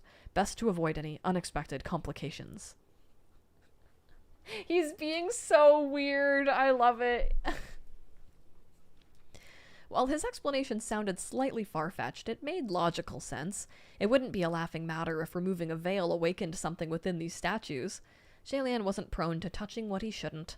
He thought it over, and in the end, dropped his hand. I was only curious which deity the sculptures depict, that's all. There was something else strange. Hua Cheng was not the kind of person who feared unexpected complications. If they saw what the veil covered, so be it. Shalian hadn't expected him to use that as the reason not to touch them. This is the kingdom of Wu Yang, so they're probably the crown prince of Wu Yang, Hua Cheng said dismissively. Nothing notable. Shalian countered. I don't think so. Oh? What do you mean? Hua Cheng asked. Shalian gazed at him. Judging by the murals we saw along the way, the clothing worn by the crown prince of Wu Yang and the Wu Yang people was particularly bright in color. As the country existed 2 millennia ago, the prevailing style of dress was ancient and coarse, and a little wild. The clothing on these divine statues is quite different, though I don't think these statues have anything to do with the crown prince of Wu Yang. In fact, the sculptor might not have been from Wu Yang at all. T says, I said don't worry about it.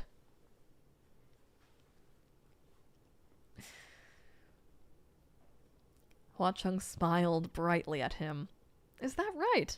Gaga has really an eye for detail. Shalian also smiled. No, it's simply that the style of these statues, the sculpting work, the clothing design, and the way details such as the flow of the dress are handled all looks like something from a later period. And it's one I'm more familiar with, too. The style of Shanla. The calls coming from inside the house. Oh my god. Hua Cheng's so embarrassed. Hua Cheng quirked his eyebrows. It seems Gaga's also deeply gifted in this topic. Nah, it's nothing. You naturally gain a bit of knowledge after seeing a lot of something, and that includes divine statues, Shalian said. Although he couldn't quite put his finger on it, his instincts told him that there was something off with Hua Cheng since he'd awoken. It was only now that he finally realized what was amiss. There was a subtle sort of nervousness about him. However, Shalian still didn't pry. He said instead, since Sanlong thinks it's best not to inspect them, let's stay cautious. Hua Cheng gave a light nod, and the pair continued onward. Soon they came to another fork in the road, and Hua Cheng headed left without hesitation. Shalian paused and didn't follow. Hua Cheng looked back. What is it? Sanlong's never been in this cave before, right? Shalian asked. Of course not. Then why are you so sure that we should go left? Not sure necessarily, Hua Cheng said. I'm just choosing blindly. Since you've never been here before, how can you charge forward blindly? Shouldn't we consider which way to go more carefully? Hua Cheng smiled. We should go blindly precisely because I've never been here before, no matter how cautious we are. We know nothing about this place's layout, so we might as well boldly bet on our luck, and my luck has always been better. Oh, man. Although that certainly made sense, Hua Cheng had always let Shalian choose the way when they went out. It wasn't often that he took the initiative and led. Shalian nodded. They were just about to enter the tunnel on the left when Shalian hastily spoke up. Wait, Sanlong, do you hear that? What? To the right, Shalian said. There are voices. Hua Cheng's expression changed subtly, and after listening intently for a while, he said, Gaga, I think you're mistaken. There's nothing there. There is, Shalian insisted. Listen closely. It's a man's voice. Hua Cheng tried listening again and frowned. I really don't hear anything. Shalian was taken aback. Am I hallucinating again? He wondered. Your Highness, there's something fishy about this. There might be tricks afoot, Hua Cheng said. I suggest we talk after we get out. Why can't I look at the statue so long? The tricks! There may be tricks afoot, Gaga. Always watch out for the tricks afoot. Shalian hesitated for a moment, but in the end, he still declared, No! It might be Nanfeng and Fu Yao. I must go take a look. Then he dashed off down the path while Hua Cheng called after him, Gaga, don't run off! But whoever had been shouting must have fallen into extremely dangerous situation that allowed no delays, and Shalian didn't dare to be careless. He continued to rush down the right-hand path. The farther he went down the tunnel, the clearer he could hear a man's angry roars. Shalian was delighted. It really is Nanfeng and Fu Yao. Shalian didn't know how long he'd spent hurrying through the winding tunnel, but he'd finally found the source of the voices in the giant cave. There were no divine statues in this cavern, but instead a deep pit. And that pit was precisely where Nanfeng and Fu Yao's screaming was coming from. It looked like they were both trapped at the bottom, unable to climb up, but they were still yelling passionately at each other, so their lives likely weren't in danger at the moment. It was too dark in the depths of the pit to see anything clearly. Shalian cupped his hands around his mouth and shouted from above, Hey, what happened to you guys? When the two in the pit heard someone up above, they instantly stopped arguing. Fu Yao's reply came first. Your Highness, is that you? Hurry and pull us up! Fu Yao... Is Fu Yao mooching? He's gotta be, right? Nanfeng, on the other hand, didn't speak. Shalian was puzzled. You guys can't climb up on your own? The pit isn't that deep. What's happening down there? I always accidentally do fucking, Feng Zhen's voice. Fu Yao's reply came first. Your Highness, is that you? Hurry and pull us up! Nanfeng, on the other hand, didn't speak.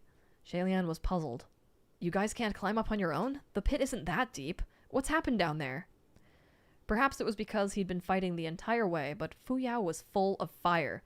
If we could climb up on our own, we would have done it already. Duh! Can't you see for yourself, Your Highness? Shalian squinted. Well, I can't see much right now. Do you still have spiritual power? Can you light a palm torch so I can see what the situation is down there? If you can't, I'll throw a fireball down. But before he could finish his sentence, the two at the bottom shouted in unison, Don't! Their voices rang with alarm and terror. Do not light any fires! Fu Yao yelled. If he couldn't light a fire, he'd have to find another way to illuminate the place. Shalian's first reaction was to look behind him. Sun Long. However, there was no one there. Hua Cheng hadn't followed him. Shalian was surprised at first. He felt slightly uneasy, then confused. There was surely no way Hua Cheng could have lost his way, right? Hua Cheng had been acting quite strangely ever since they entered the Cave of 10,000 Gods, but Shalian couldn't quite put his finger on why. He looked to his left and right, then discovered a tiny silver butterfly resting on his shoulder. He touched it tentatively. Hello? The wraith butterfly fluttered at his touch, but didn't fly away. It seemed to want to show him its wings. Over the course of their journey, Hua Cheng had told Shalian that his silver butterflies fell into various categories. Shalian didn't know which category this one belonged to, or what its duties were, but it could at least shine some light, regardless of its purpose. Thus he asked, Can you go down and take a look for me? Sure enough, the silver butterfly fluttered its wings and flew into the pit. Shalian called out his thanks and waited until it reached the bottom. Once the soft silver light illuminated the situation below, Shalian couldn't help but widen his eyes. The bottom of the dark pit was covered by an eerie field of white. The entire hole was blanketed with a thick bed of silk. Nanfeng and Fu Yao had been tied up in that silk so thoroughly that they'd been bundled into 2 cocoons, like 2 little flies stuck in a spider's web. Their faces were battered black and blue, and their heads were covered in blood, but they might have done that to each other during their earlier fight. Shalian couldn't help but give himself a pat on the back for his caution. The entire pit might have been set ablaze had he thrown down a torch. What's going on? Shalian asked. Is that a spider's web? Could this be an arachnid spirit's lair? Who knows? Fu Yao yelled, desperate to escape. We can't break free anyway. Nanfeng, on the other hand, bore an unreadable expression. At first, he had looked like he also wanted to call for help, but he'd sullenly swallowed his words when he'd seen that Shalian was the one who'd come. Don't come down yet. The spider silk is really tough, Nanfeng said instead. It'll be hard to break free once it grabs you. I won't come down, Shalian said. After deliberating for a moment, Shalian tied one end of Royer to the hilt of Fang Xin, planning to lower the sword just to see if it'd work. But Royer had only crept down halfway before the web discovered it. Tendrils of silk shot upwards with violent intent at this interloper. Royer coiled away in terror, but it was too late. The webbing snagged the bandage, wrapped around it, and yanked it down, pulling Shalian in as well. Shalian had never imagined that this web would be so strong and cunning. The moment Shalian fell into the pit, the white tendrils of silk charged forward and trussed him up. The rest of the silk tendrils crawled along to further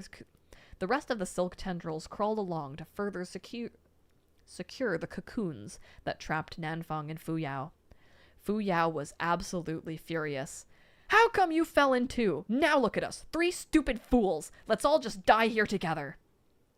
What are you griping about? Nanfeng shot back. This only happened because he was trying to save us. Shalian, on the other hand, was tumbling about and laughing. Ha ha ha ha ha ha. Nanfeng and Fu Yao looked at him, dumbfounded. Did you hit your head on the way down? Have you lost your mind? Fu Yao asked. Tears rolled from the corners of Shalian's eyes, and he said with much difficulty, No!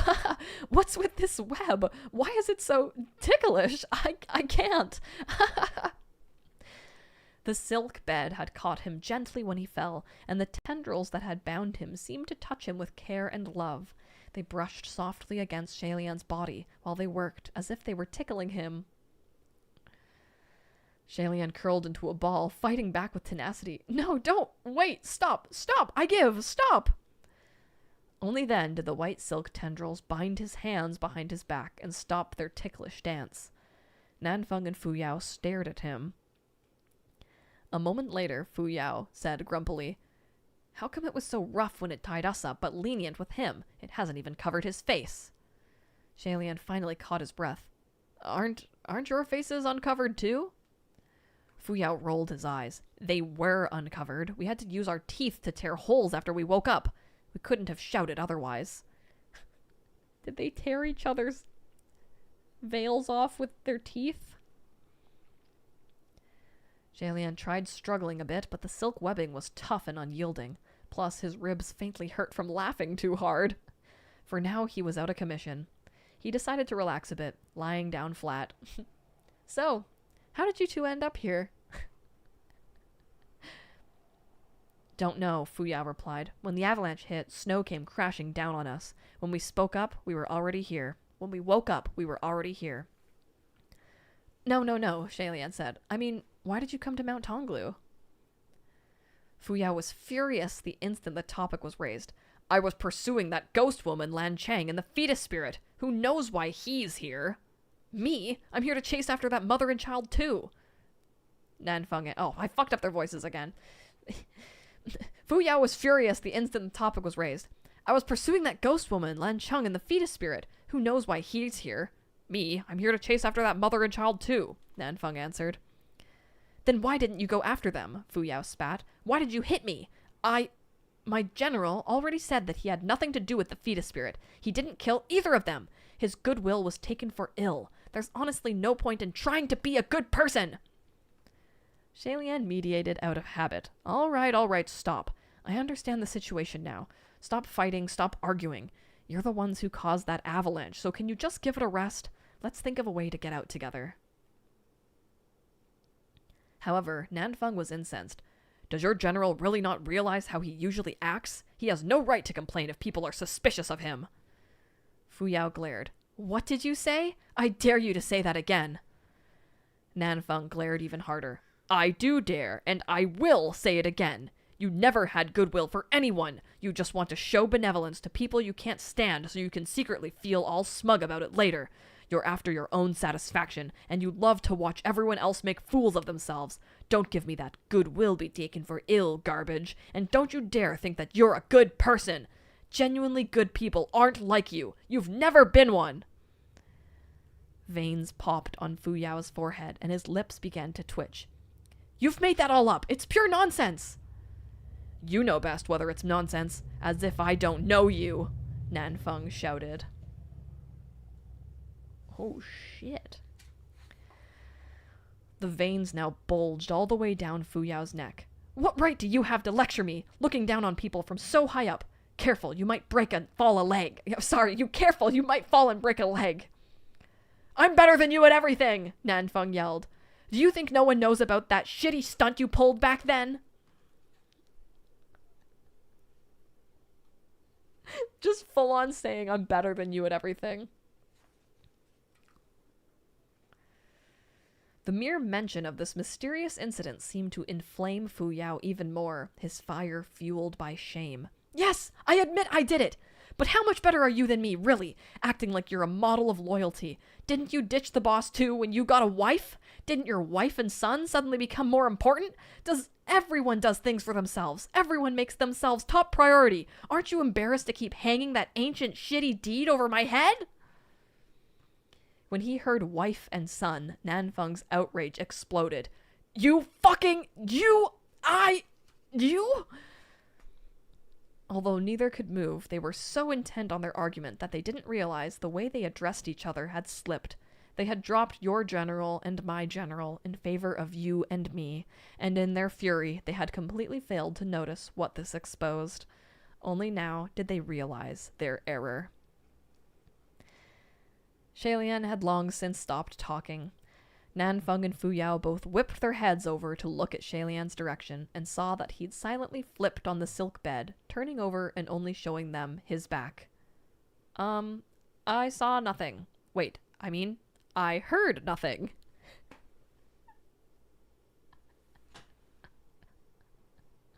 Oh my god, Shailian is so fucking funny for that.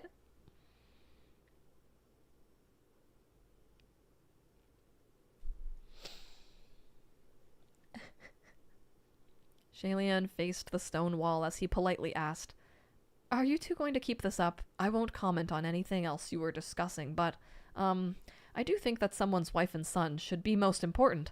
There's nothing wrong with that. It's basic human sentiment. But all that's ancient history. Let's not stew in it. Let's think of a way to escape. You already knew? Fu Yao cut him off. Since it didn't seem he could get away with it any longer, Shailian could only concede. Yeah.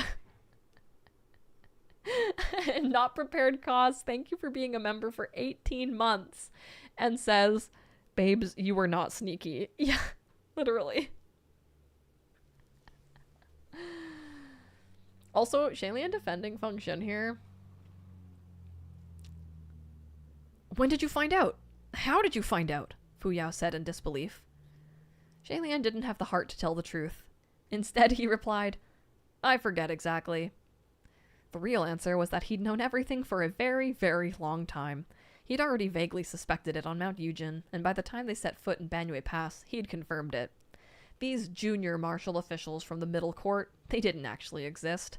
Nanfeng and Fu Yao were merely clones created by Feng Xin and Mu Qing. Fu Yao seemed like he couldn't believe his real identity had been seen through so easily, and he began to relentlessly interrogate Shailian. When? How? There must have been something that gave it away. What was the flaw? ... Shailian really couldn't bear to tell him the truth. There weren't any secrets to give away because they had flaws all over them. The three grew up together, after all. How could Shailian not recognize the way they behaved and spoke? From that sloppy fake name to the completely unchanged personalities. It was too easy. If he hadn't realized who was behind those two skins, he would have lived all those years for nothing. There were always some things one couldn't say, and some things one couldn't do. For example, one couldn't easily roll their eyes or cuss when minding their behavior as a heavenly official, but they could be much freer and more relaxed while wearing a different identity. Thus, Shailian never felt the need to expose them. He's like, I let you guys have fun in your little disguises. Fu Yao, no, now he should be called Mu Qing, gritted his teeth and said coldly, "So, you've known who we were for a long time, but you never said anything. You quietly watched us put on an act. Am I correct?" Chapter 93. Cave of 10,000 Gods. Faces of 10,000 Gods revealed! Oh shit. Oh my god. Let's save this for tomorrow.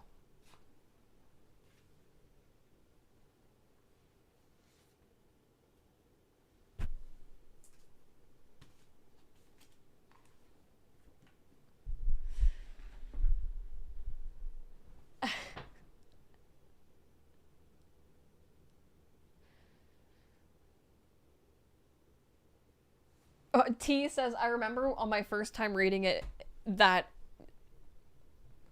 it took you long to realize their identities were supposed to be a secret in the first place. That's funny.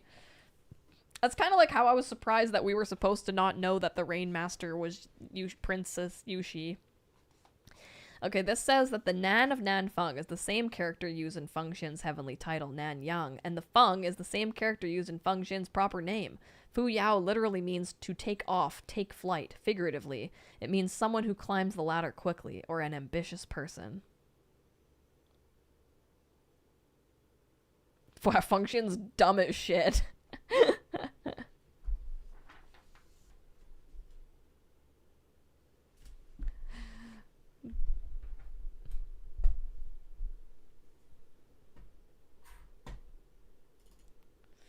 Man, how did you guys feel about lying, nervous Hua Cheng?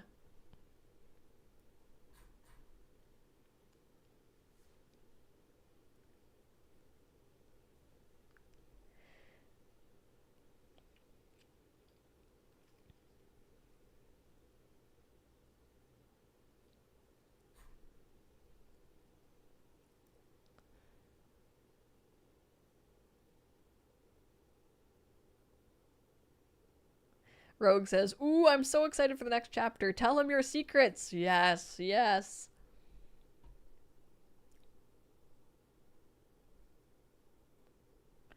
Bear Wants to Eat Fish says, "I'm both looking forward to and heavily dreading this volume. Rereading it will be a treat." Yes.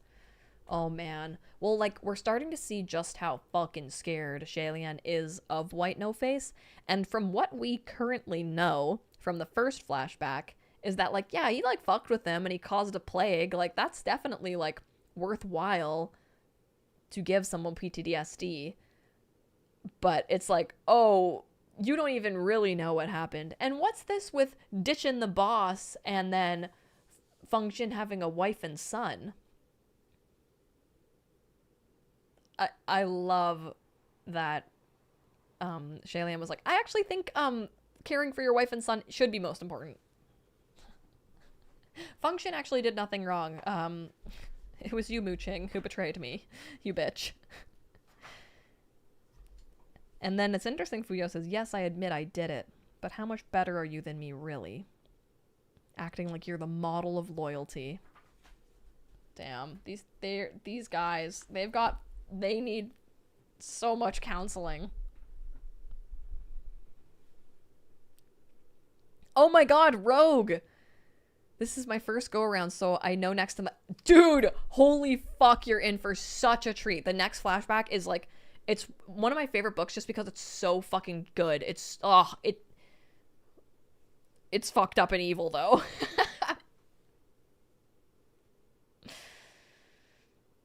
Yeah, Shalian would not be an absentee father. Because remember when they were saying that, like, they were trying to guess if he was the father? He was like, if that ever did happen, which, ew, it never would, I would drop everything and be the best dad ever.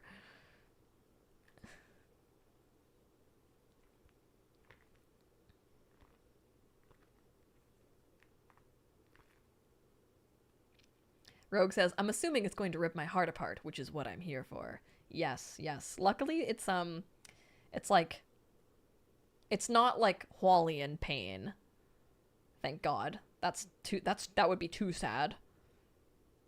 If you want that, read Arha. But individual pain.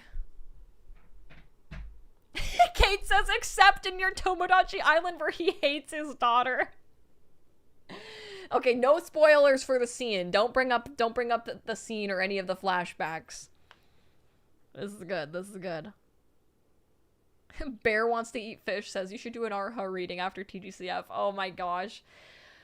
I'd love to, but Arha is so long. 12 volumes. And I'd have to censor the good bits. My hands are covered in glitter. What the hell did I touch that was glittery? Is it this? Is this sparkly?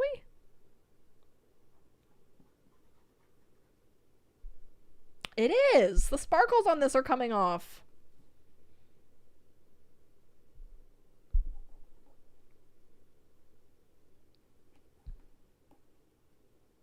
It's like pure lead.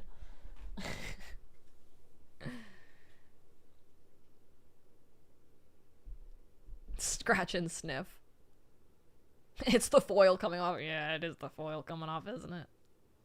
Hwa-Chung sweats gay glitter when he's nervous.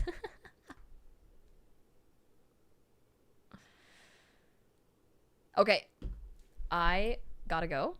I will see you guys tomorrow. Same time. Same thing. I love you guys. Thank you for coming to hang out with me. Let's have some fun tomorrow. Okay, bye!